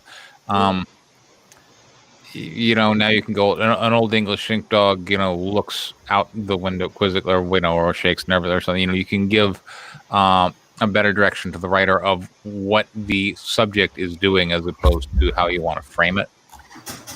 So I got that. You introduce certain dogs as character names only to immediately kill them off. And I'm thinking, well, why the hell did you give them a name? You just could have gone like, a white Siberian Husky who's turned into mist by a landmine. Kaboom, So it's because he wanted you to have that white. You wanted to have an emotional connection. Like, yeah. Like, here's a shot of white, now red, for emphasis on the blood. But again, like, how would the reader even know what that dog's name was? White dog. Because unless you're going to put a caption, in which case you need to specifically call out, caption for the dog. Like, the reader isn't even going to know what you name the dog if the dog immediately dies. Well, do they have gear? of any kind? I'm just Dog curious. tags, perhaps? Actually, No, not dog tags, but are they Collars, wearing you mean? like, because obviously they had to be strapped into a parachute. So are Yeah, they so wearing maybe any have their name on like it or something. yeah, actually, vests that would have their name on it, maybe something like that? they have items strapped to them and stuff. I guess I think that was left out in the script. Yeah. And all right, so go ahead, Vicky. Did you have No. Okay. So Ash and Butch are both dogs. Yeah, they're both dogs. I mean, I feel like all right. So all of you. Now that we are all here and accounted for, we have to. Butch Martin's dead. I mean, this dialogue doesn't feel dog-like. You know. I mean, look. I don't know what a dog would sound like if dogs could talk, but in my mind, they don't sound like this. Yeah. Yeah, see, I'm kind of in this instance. I was trying to decide: do I want to, when I was writing a story, do I want to make it seem dog-like, or do I just want to go the like I guess the Disney route, as you'd call it, how all their animals talk like us. Right. Yeah. But it's not even really Disney-like. There is a whole subgenre with these DeviantArt is absolutely overflowing with it, for example, where they have wolf packs or, lion prides, and they do speak in this more downbeat, measured human way. Mm-hmm. I found it very off-putting looking through some of the, well, not for only for that reason either, but the content as well as some of the furry fiction is quite disturbing. But the wolf pack stories and the lion pride stories, they really actually just speak like people, and quite emotionless people sometimes. So I just thought that this story was more like that. I didn't think it was bad. I mean, I know what you mean. Like they're not sort of going, woof, oh, we got to go. Master wants us to go, kind of thing. Right.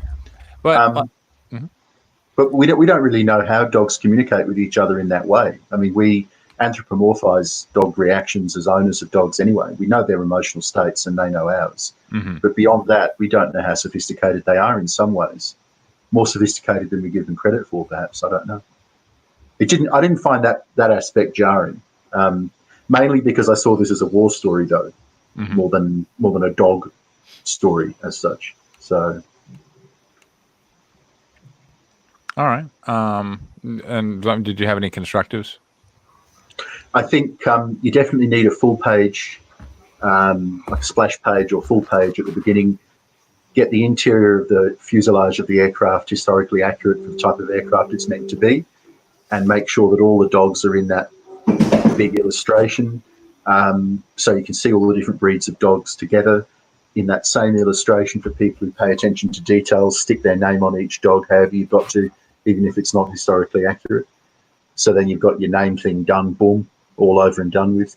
And with enough proper details in that large illustration, you can have their chute and harness, equipment, a couple of humans. It's an establishing shot. You can put it all in there.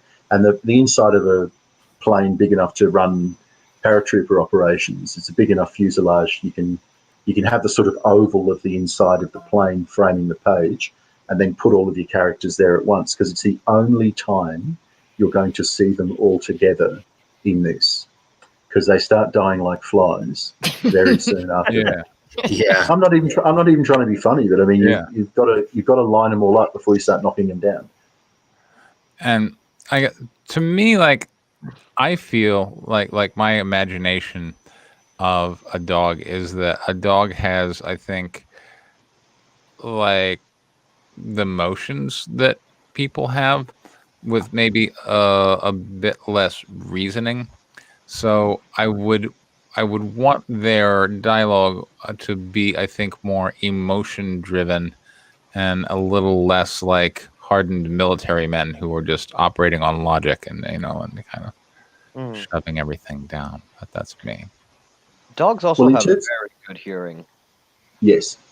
Yeah.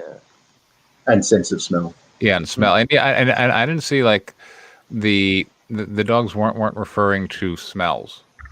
I don't think I didn't see that. They'd lose their sense of hearing because of the aircraft noise and then the artillery. They'd lose almost all of their hearing range, but their smell would be assaulted by the corpses and the burning oil in the city for sure. Because it's one of the things even humans remarked on at the end of the war, that the German cities absolutely stank from broken sewer lines, rotting corpses, and gun smoke and burning oil. So you're missing a bet by not going in hard on that for a dog. Yeah. For a dog, and maybe have the dog obedience stuff.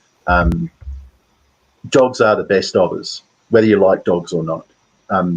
They exist in the form they exist now entirely because of the human race. They signed up with us a long time ago, and we signed up with them. And they really are the best of us. They are so incredibly loyal and dedicated once trained. And they do it in an absolutely selfless way again and again and again. So this is a story which has an incredible amount of pathos lurking there, because they don't do this for any of the normal rewards that a human would expect, or just to escape having been conscripted and come out the other side alive. Losing humans that they work with would affect them deeply, and so would losing dogs that they're friendly with in their pack. So I think maybe you need more than just Martin's bought a packet kind of thing. You know what I mean? You need a moment when they all howl, or they all whimper, or they form up. Mm-hmm. I think because even K9 units, the dogs are so incredibly loyal, and it just brings tears to your eyes. It's insane. Like military dogs, once they're trained, wow. But they're still emotional beings, like Preston says. They definitely are. That's what's a little disturbing. The things that they do for us in the military, they love doing. Their tails wag, they love it. They love it. It lets them revert somewhat more to being like a wolf. And the killer instinct cuts back in, but also the pack instinct of protecting their human. Strongly, fiercely protecting their human. So if you're going to have these captions, then I think maybe those captions need to really sell that. And the other thing I'd say about the captions is maybe do like the Roy Thomas thing, where he would have whichever character it was for, but he'd have his captions be more confrontational and challenging and address the lead character by name. So like, is that what you think, Conan? You've been to this city many times before, but you've never seen it in this condition, kind of thing. Or is that right, Daredevil? He'd call the character out, which serves the purpose of emphasizing the character to you, but also starts this. It's an interior dialogue, isn't it? So it starts an interior dialogue, but it creates a counterpoint, creates some dramatic tension where the caption, whatever the voice of the caption is, it's perhaps intimating it knows how it's going to play out, and maybe it's going to be bad. So the caption has got this Twilight Zone Outer Limits ironic or slightly nasty edge to it kind of thing, especially if it's a war story where it's the last 2 weeks and they're short timers and they're showing each other the pictures of the cottage they're going to live in after the war and everything. Because we all know in real life and in films what happens next. You start talking about what you're going to do after the war. That's why you never do it. Because that's when you get your ticket punched. So there we go. Can I go off on what Zombie said about the splash page?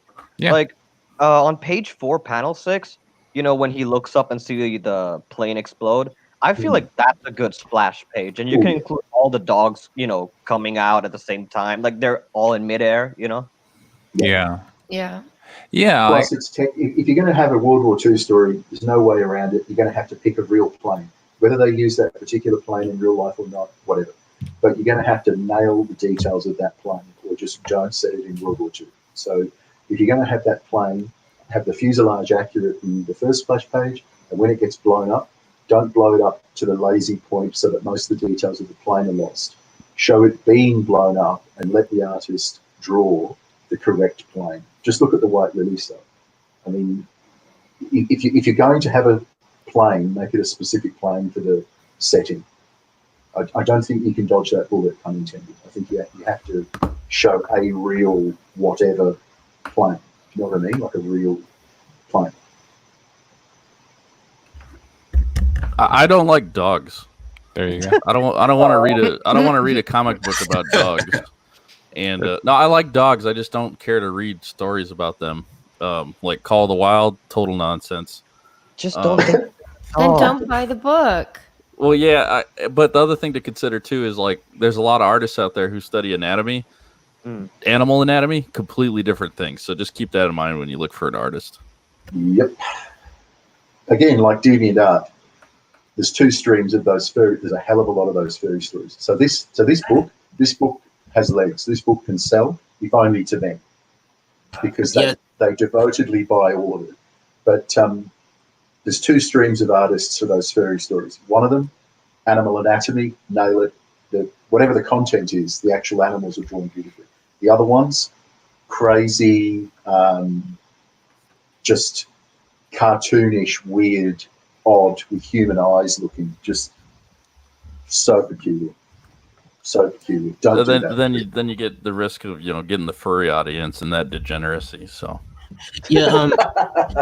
Mecca cheese is on fire. I don't like dogs. I don't like furries. I don't like your kind. Don't like furries. Well, I just wanted to say, it's like, I just have one question. Yeah, because wasn't it kind of a consensus among a lot of artists that drawing animals is easier compared to drawing people? Well, face expressions wise, yeah. Yeah. But then if you got multiple dogs, and if they're not drastically different breeds, then how do you make a dog's face different from another one's? But they are drastically different breeds if you look. Yeah, but I was saying, if you have a pack of Siberian Huskies, how do you differentiate amongst the different characters? yeah, especially Sure. Each, well, how I did is in my story. I just said in my story, actually, basically all the dogs, maybe with the exception of 2 or 3, are all different breeds of dogs. So it's definitely different looks to them. and all those dogs have different anatomy to an extent, too. I mean, it also Well, I depends. mean, the Martian Glarhound has tentacles, obviously. So I Like, don't mean to be the most negative guy on the panel. I just I'm extremely frustrated. well, you're succeeding anyway. Exactly. Yeah. So what's so frustrating about dogs, etc. Then, Mecca? Just unless you're telling a story directly about the dog, why have the dogs in it? Is this you're not so much telling a story about a group of military people. Now you're telling a story about military dogs, and Yes. so that Right. like, once you cross that line, it's really a dog book, and Yeah. I'm a human, so I don't want to read a dog book. Okay. Is this historically accurate? I don't Did mind this- the did idea this- of the dogs getting chewed up by the propellers, though. That's good. Okay. But did this actually happen in real life? Is this based on reality? Like what? The dogs in World War II are a thing. I mean, this entire incident is fiction, No, but the yeah, concept, which is why I think if I go to And were rewrite they the parachuted? Were they they parachuted? parachuted. Yeah, So how did they release themselves from their chutes? I think the chutes are already ready to go and stuff. So basically, like you toss them out, and the chutes then just already detach. Yeah. So yeah. I mean, they used to strap explosives to them, and they were like the original suicide bombers. They'd run them towards tanks to yeah. explode them in World War II. Well, I'm not that. Now, I'm not sure how you're going to communicate the raising of the stakes, because I don't think a dog really understands what the what happens if they don't complete the objective, kind of thing. You know what I'm saying?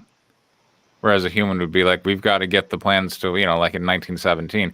If we don't deliver this message, then they're going to attack into an obvious ambush, and then a whole bunch of people are going to die. So they understand why they have to do what they do and why they have to keep going.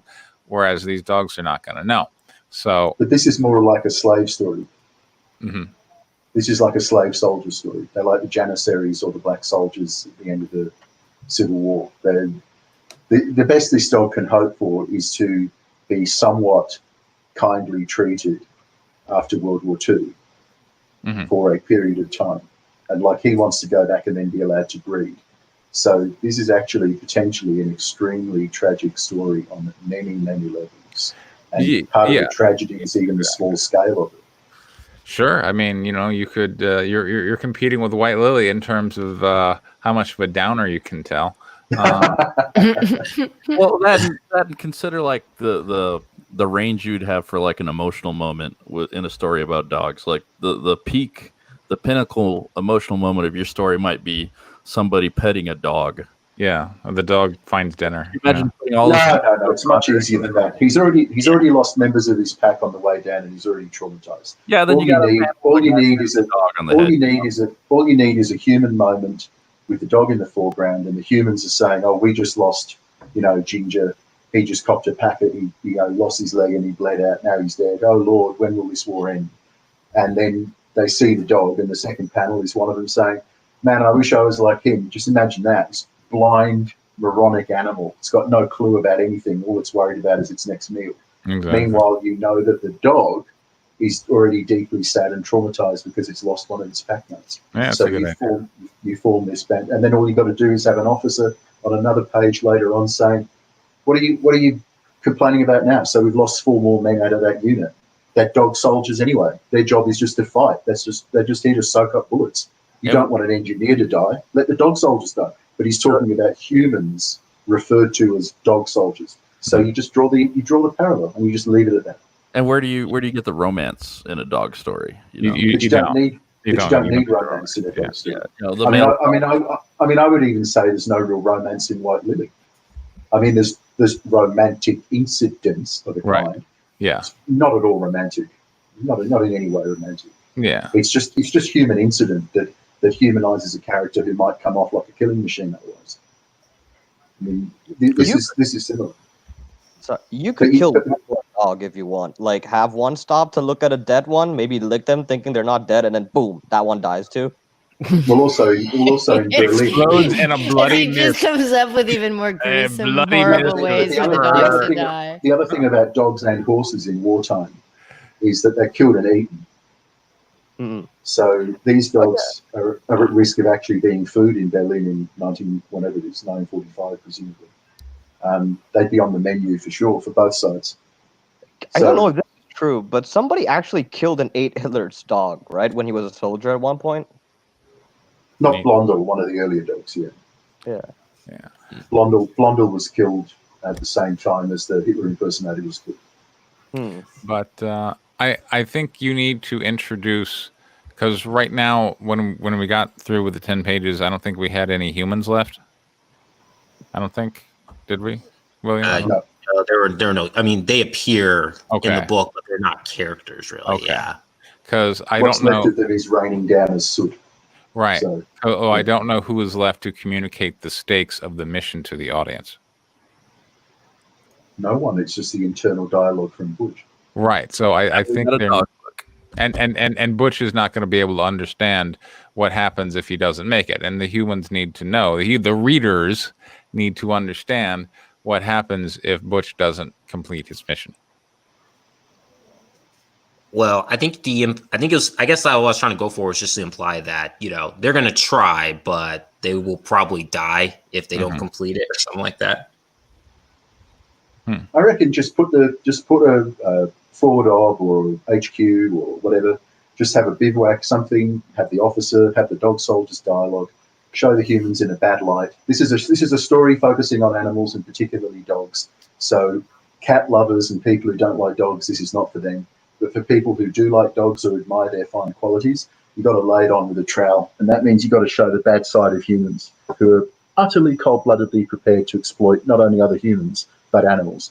And so human dog soldiers die. The officer can say, these stupid animals are our only chance of providing relief to that platoon. I don't care if all of them die and the dog soldiers die before the engineers go in to establish the clearings through the minefield. You've got to show the ruthlessness of military people. There's nothing like writing about animals in a military setting that brings Tim Lin to the chat. So. Yeah. Well, there you go. But it's funny that you mentioned the whole how I kind of was kind of telling the artist what to draw. With the whole how I described the panels. Yeah, I think that was a side effect that before I started writing the script, because this is actually the first time I've written like a comic script before, because I've just done stories like in novel formats and stuff. I think it's just because watching lots of CWC, the guys who were known for like criticizing like Jawbreakers and stuff, they mentioned that like how Jawbreakers, the script was given is that it's written like a screenplay, which apparently gives the artist very little stuff to work with. So I kind of locked that in my mind and say, okay, I better make extra sure that I don't, I give the artist, proper direction stuff. Well, sure. But what I was showing was that I think you were giving a lot of direction to the frame, but not the subject. Yeah. And I think we can, I think artists are going to be inherently better at approximating the right frame for what that subject is. Like you can just, you could literally take out every close up or medium and your script would be just fine. Because pencilers kind of understand how big they're going to need to make that panel based on what you're telling them to, to put in it. And they're going to frame it appropriately. Yeah, I will say that writing a comic script is very different from writing a regular story. Like It is. It takes a lot of practice. Yeah, I feel like I'm gonna have to try it multiple times to feel more comfortable writing one. Yeah. SWC is a tutorial on things to avoid doing. They're tough but honest critics. There you go. So Tim Lin, I think Tim Lin is pretty excited about another wartime animal story. Although his I don't know if you looked at Black Ops, but that's one where the main character, the rabbit character, doesn't talk. There's no dialogue from that character. So I think it has symbolic speech bubbles or something. Doesn't it? Doesn't it have little pictoglyph sort of speech bubbles, like little emoticons sort of things? Okay, emoticons, right? He speaks in emoticons. Fair enough. But the expressions of the cutesy part, that's what I was saying about the little fuzzy thing. If you go for that kind of thing with little fuzzy, you need someone Tim Lin tier to do the fuzzy, because that little sort of cute ape man, that's what's really lifting that story.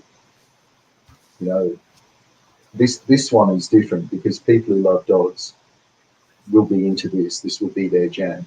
Yeah, sure. He talks in emoticons. There we go. Yeah. You see, some animals kind of do, because they hold a facial expression longer than we do until you make eye contact with them, so that they know that they've communicated it. Mm-hmm. And so, although the Tim Lin one's more cartoony, it's a correct.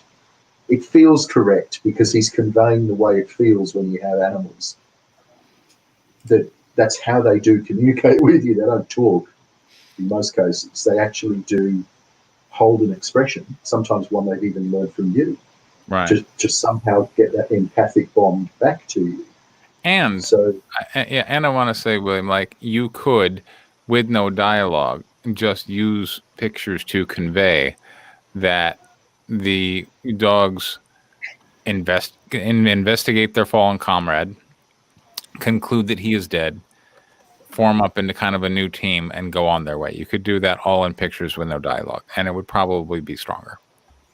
Yeah, you're right. That probably would work because, since you have a visual medium in a comic book, you probably can just shore up all of that, captions with exposition dialogue, as well as all that stuff to make it just flow better and just use the art to tell the story. Yeah. Has no one here read Foxtrot Flats, A Dog's? I have not. So no, not me. Definitely is not. Is he talking about Foxtrot Flats, the New Zealand cartoon? I guess he is. About dog. The originally named dog called Dog. I guess he is. So he's talking about Foxtrot Flats. Yeah. Okay. So have you read that? Oh yeah. It was a big fad in Australia and New Zealand for that. It's basically he's a sheepdog. It's more like a slightly more grown up version of Snoopy, to be honest. Like, he has long dialogues, and he's got there's a huge tomcat on the farm who's always trying to cut him to pieces, and he gets swooped by magpies. Australian and New Zealand magpies are big, aggressive, carrion and predatory birds that they can blind you or possibly even kill you by knocking you off your bicycle and stuff during their breeding season. So it's full of it's full of local colour and incident. And this dog became a minor sensation for a short while, a bit like Babe the pig. It's more like that. Babe's more of a rip-off of Foxtrot Flats, where the animals communicate with each other in a sort of human way and with human incident and attitude. But that's a strong point by Preston about removing the dog dialogue, because thinking about it, looking back over it now, your dog dialogue isn't actually adding anything or enough to it. There's nothing that dialogue, there's no dramatic moment or turning point in that dialogue, really. So maybe just losing it and keeping the caption, because even the caption's a bit of a cheat, isn't it? An omniscient narrator who is communicating to the dog is already a big shortcut. Mm-hmm. Yep. So maybe you don't need the dialogue. this is like a good coincidence because one of the dogs' name is Ash, right? And my mind went straight to Pokemon because it's like, There you animals fighting. So like, in Pokemon they have really expressive interactions, and There you you don't Yeah. they don't speak. So go. There you go. Which is Yeah. more along the line of like the Tim Lin super cute Bun Bun type rabbits. Right. Because his rabbits are anatomically correct, but they're definitely on the cartoon side. I don't think he'd disagree, but they're more on the cartoon side, even though they're anatomically correct. And their faces have got that sort of cutesy, chibi-esque way of looking. So really it's just a question of never showing an unsympathetic depiction of their face. So the faces are realistic, but you skip out anything that would look less cute and just work from there. But are you really going to pursue this dog story? Are you going to take this further, or? It depends on if I can keep writing and stuff. I want to try and see if I can get it illustrated and see how it turns out. Is someone going to cut off your hands or something? Oh, what? Like you keep writing. No one's gonna cut off my hands. It's just like No, I just mean like the I shitty might. webcomics ones. There's like we've had a fair few of them slide down the rails so far, but they're not really complete. So today we've had Little Fuzzy and this, and in different ways, I personally think they're both very strong and should be pursued if the author is interested in doing so. But what I was asking for is, if this is only 6 or 8 pages long, so be it, because it could go in Preston's anthology or something. I don't think you need to try and flog this out to 48 pages if it's just not that long. Right. Just write it out as long as it is. it is. And then Oh, I was just gonna say it is longer. I just haven't gotten to writing it further. It is technically longer, though. Yeah, I'm not sure how.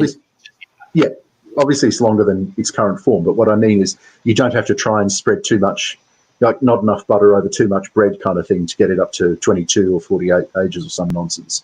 If it's 12 pages of comic book, then it's 12 pages of comic book. And if that has to go into an anthology or be released, online for free or as a web comic or something, then do it. Because I personally think it's a strong enough story. And the fact that it's provoked the traditional dog lover versus not a fan of dogs reaction is actually a point in its favor in this case, because you sort of are going to evince that reaction with an animal-centered story. That's just part of the phenomenon about it. There's an empathy barrier that some people have to some animals. So to create that reaction means that you have got something real that you're dealing with, I think. Yeah, and I liked your writing for the record. There you go. I just don't like what you wrote about. I think you'd be better off with like a cape story. So yeah, I don't want you to be insulted on a personal level. I think you did a really good script here. This reminds me of a note. Like the very first time I presented White Lily, and somebody was like, "Man, I'm really sick of these like action war stories with like lesbian overtones." I'm like, okay, let me go home and write another story that better suits you. What is it you want to hear about? Yeah, I feel like if I was to write like a superhero story, it would probably be one of like the propaganda comics I thought in my head. Yeah. Like everyone's like, by propaganda comics. well, it's like everyone like doesn't like the idea of like using a comic book for propaganda, but then like I look at all those World War II propagandas, like, oh, I want to do that too and stuff. I want to make like a shamelessly propaganda comic to see how. My only problem with so-called, you're calling it propaganda comics, like the SJWs, or for that matter their opponents, is when they're dishonest about it. And they're dishonest in two ways. They pretend that they're not pushing a political agenda, and then they pretend that the thing that they are pushing is mainstream. You've got no way of knowing that either of those two things are true. So you should simply write what you want to write, and if it's propaganda, as you put it, so be it. But don't then pretend that it's a mainstream view, because it may be or it may not be, but it's irrelevant. Because you're not trying to... When it becomes propaganda is when you try and push it as something to adopt by everybody, rather than simply saying, this is the story. And if you identify with it and it spreads through your kind of people, then fine. You've got to write your own passion, follow your own bliss, And you've got to be true to the internal voice as a writer. And if you don't have an internal voice, you're not a writer. Simple as that. Yeah, oh yeah, so basically, yeah, the idea was that, yeah, I just kind of thought, me personally, I thought it would be entertaining to see how it would go to write and stuff. And it was kind of me like, I don't know, testing out a theory that when it came to propaganda with superheroes and stuff, it may actually sell. It just depends on who it's like, what it's directed at, what type of propaganda it is. It's just a little theory I have. Well, I mean, Tim Lim, whose ears must now really be burning, but he's written those Trump books. In fact, he has a note here: don't write for all audiences because you won't make everyone happy. Write the best story you can for the audience you want. There you go. Sure, but I mean, having had good success and dismal failures writing, I wouldn't even say that. I'd just say you've got to write what you care about yourself. If it finds an audience, good.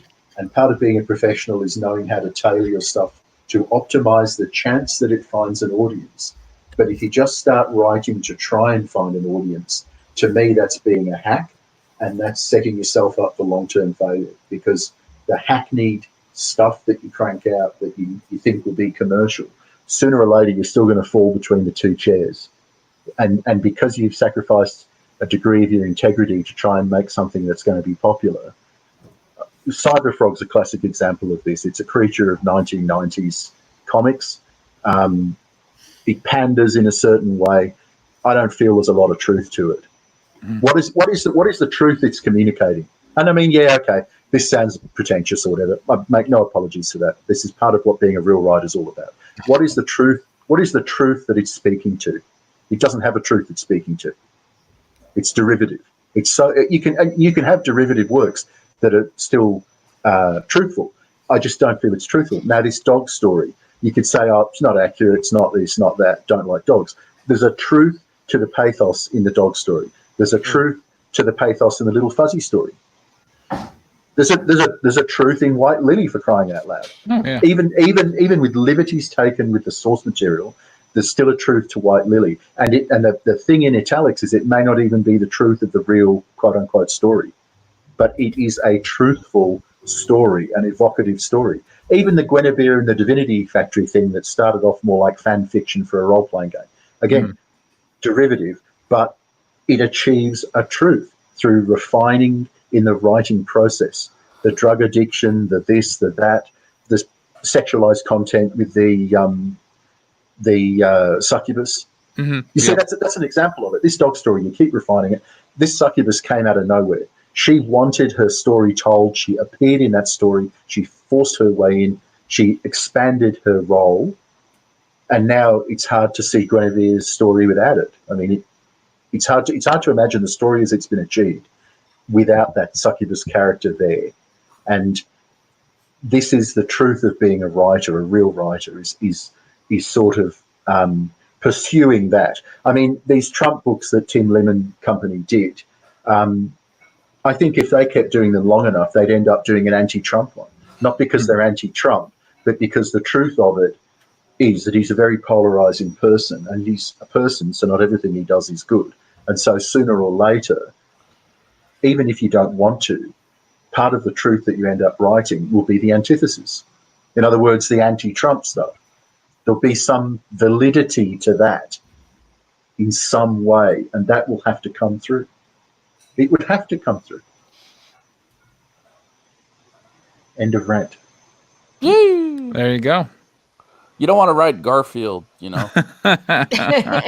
Garfield in World War II. That's what you want to avoid. Exactly. Oh, As opposed John, to he Snoopy threw me in out of the World War I. airplane. He forgot my food that I like. But don't forget Snoopy. Schultz did that whole sequence about World War I with the Red Baron. Oh, yeah. God. I do want to. Snoopy ruined Peanuts.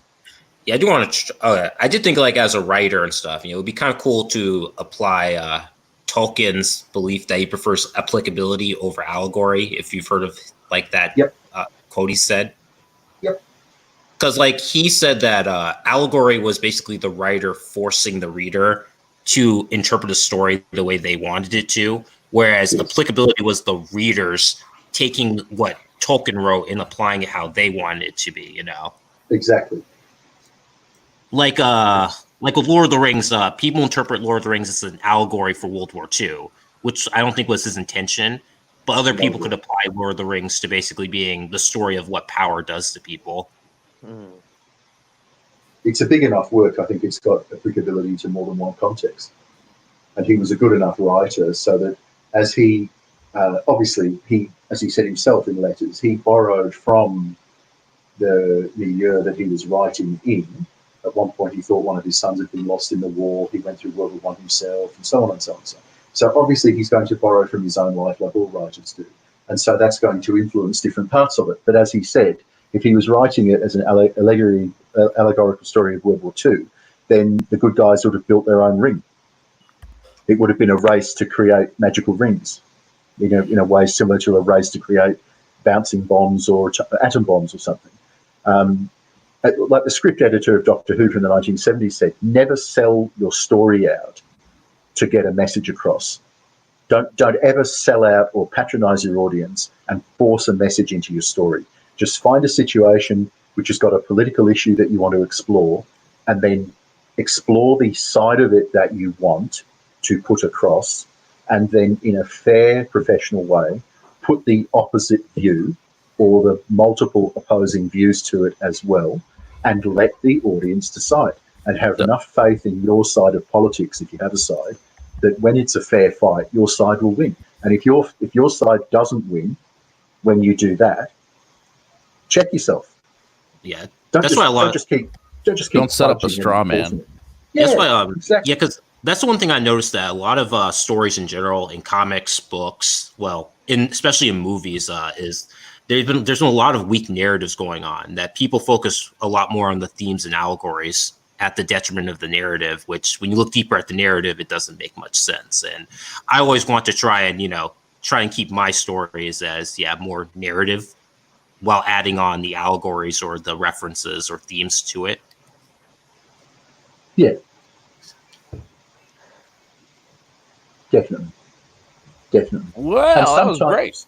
Yeah. Sometimes there's a visual metaphor that comes through from a comic book panel as well, like Steranko took it to an extreme.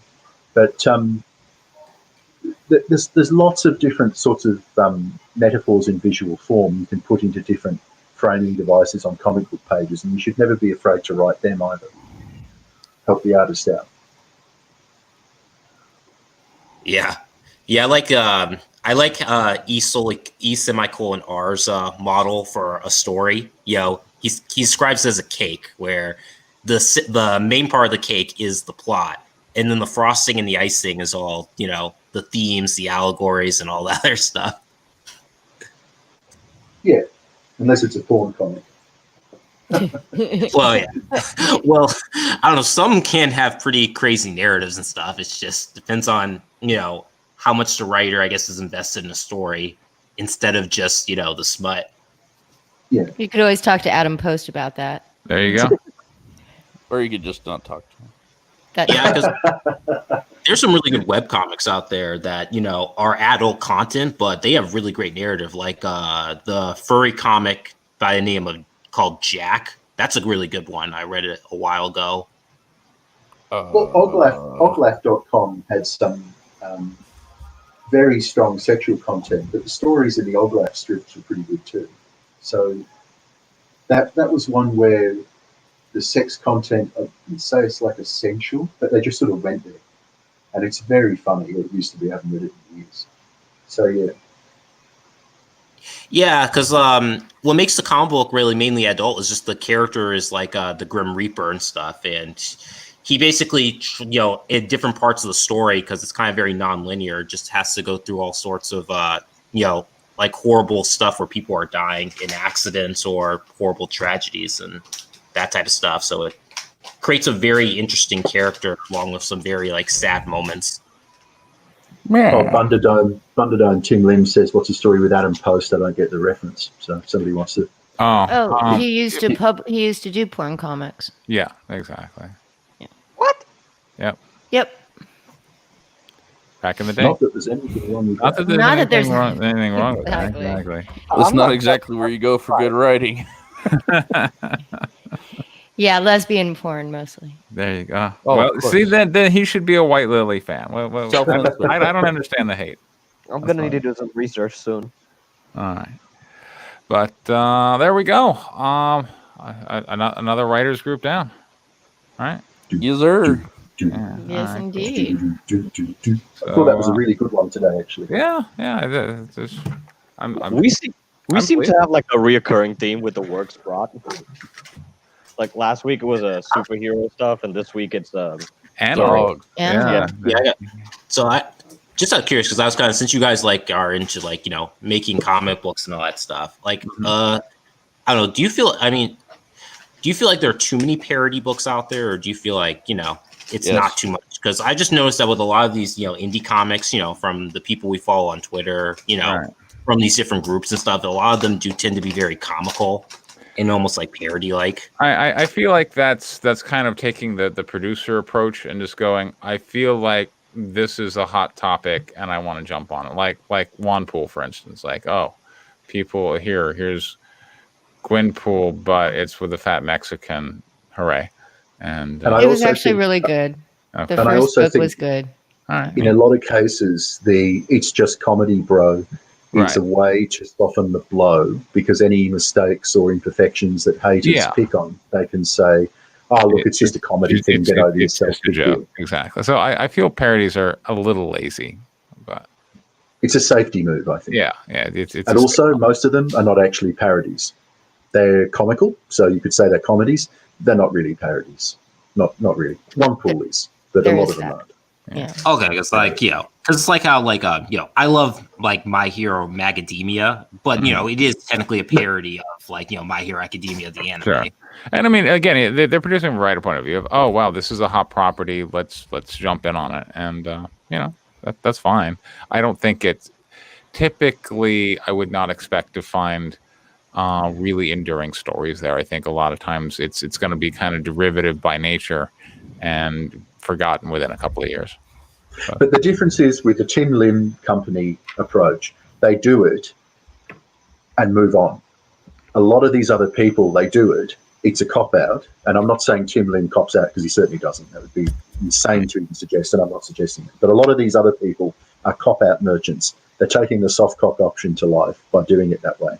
Yeah. And they also then still try and Ethan Van Sciver out and saying like, "Nah, man, this is it. This is the hill I'm dying on. You know, get your T-shirt, get your mug, get your poster." It's not strong enough metal to build on when you do that kind of lazy parody. It's you know, it's you've got to have a lot more going on than just that. Like I've got a talking duck character, yes. So you can see that that's very derivative before you even go any further. Yeah. But that's not the only claim to fame. That's just an itch I wanted to scratch. That's all. Yeah, You know 'cause what I there mean? So yeah, but there's got to be a lot more going on than that. Okay, because yeah, there is It a lot of does. satire comics that I would love to write and stuff. You know, it's not obviously I don't want to only do comedy, but you know, All right. as a medium, it is very tempting. Very, you know, a lot of Well- cool stuff you can do with it. Well, do it. Why really not? comes Yeah. it comes down to the writing. If the writing is good, then it's worth it. Most of what you see is Yeah. you know schlock and That crap was anyway. that was my note today, where somebody was like, "Oh, I want to do a parody of Comics Gate itself. Do you think that would fly?" I'm like, "It depends on if it's any good." No. Yeah, because like And I how will long say, people try and make it to do. Part of this Yeah. crowdfunding addiction is I'm going to do a 4,000 million page book. Well, dude, you can't even write 4 pages. So Yeah. I don't like your chances getting to 22 or 24, let alone, 4,000. Just Right. you may have an idea, you may be able to write it well, it may even be hilarious. It could also only be 3 pages long. Like that Right. Rainbow Brute thing, Yeah. complete Zorus from beginning to end. It's a poster. Or Yeah. maybe I don't know, 4 pages, Hmm. maybe. And then if people like it, maybe another 4 or another 8. You can't treat every idea as it's just like features and shorts and stuff. You can't treat Yeah. every idea as an automatic feature film idea. Exactly. Yeah. And you can't treat every comic book idea as being a 22, 24, No. 48 page idea. It's just, you know what I mean? Like it's just not going to work that way. And it's one more unnecessary burden that people put on themselves when they get into this caper, or it's just like with film. People put the feature film burden on themselves. Well, have you ever shot a short? No. Yeah. So first, right out of the blocks, you're going to go for a $5 million budget, micro budget feature, right? Studio feature. I don't like your chances. And it's the same with some of these comic books. Even it's just a floppy, it's just 24 pages. 24 pages is still a long distance to cover if your idea is unsustainable. Yeah, I think it's just I guess people get this idea that the longer it is, it shows off that you're more talented or have more of an idea. Because I think people sometimes are afraid of a short story, which short stories can be very powerful, especially in in a visual format like comic books. Mm-hmm. Yeah. Not all ideas are equal length. I mean, you've just got to explore them out. But I'm glad to see that we are inspiring some people. So that's good. And yeah, awesome. All right. Well, I'm gonna head out now and end the broadcast. But we will have another one next week, and we will have some more scripts on. Like last week, I didn't even know but this week two stories materialized. So here we go. So, I really hope that little fuzzy one gets across. I don't think it'll get across the line in its current format. No, he needs to reformat his offering, and then I think it stands a much better chance. It's such a solid idea. It would be so good. And if you get like the Sashi cover or something as well, I really think he could succeed with that. I had put a link in the chat, but since it is open source, you can read the original story on Internet Archive. Okay. Yeah. And there's a few people who've backed it since we had him on, but yeah, I just can't see enough. Well, yeah, there's no way he's going to hit. But I mean, the thing is that it's a flexible goal, meaning he'll get the money regardless. So that's the good thing about Indiegogo. But all right, I'm gonna go now. Thanks everyone in the chat. And of course, Hail War Campaign and Free Pan. Absolutely, of course. I think you found the wrong channel, sir. Yeah. Is that a joke, or is that? I have no idea. Yeah, you never know. You never know. Anyway, all right. Good night, everyone. Take care. Good night.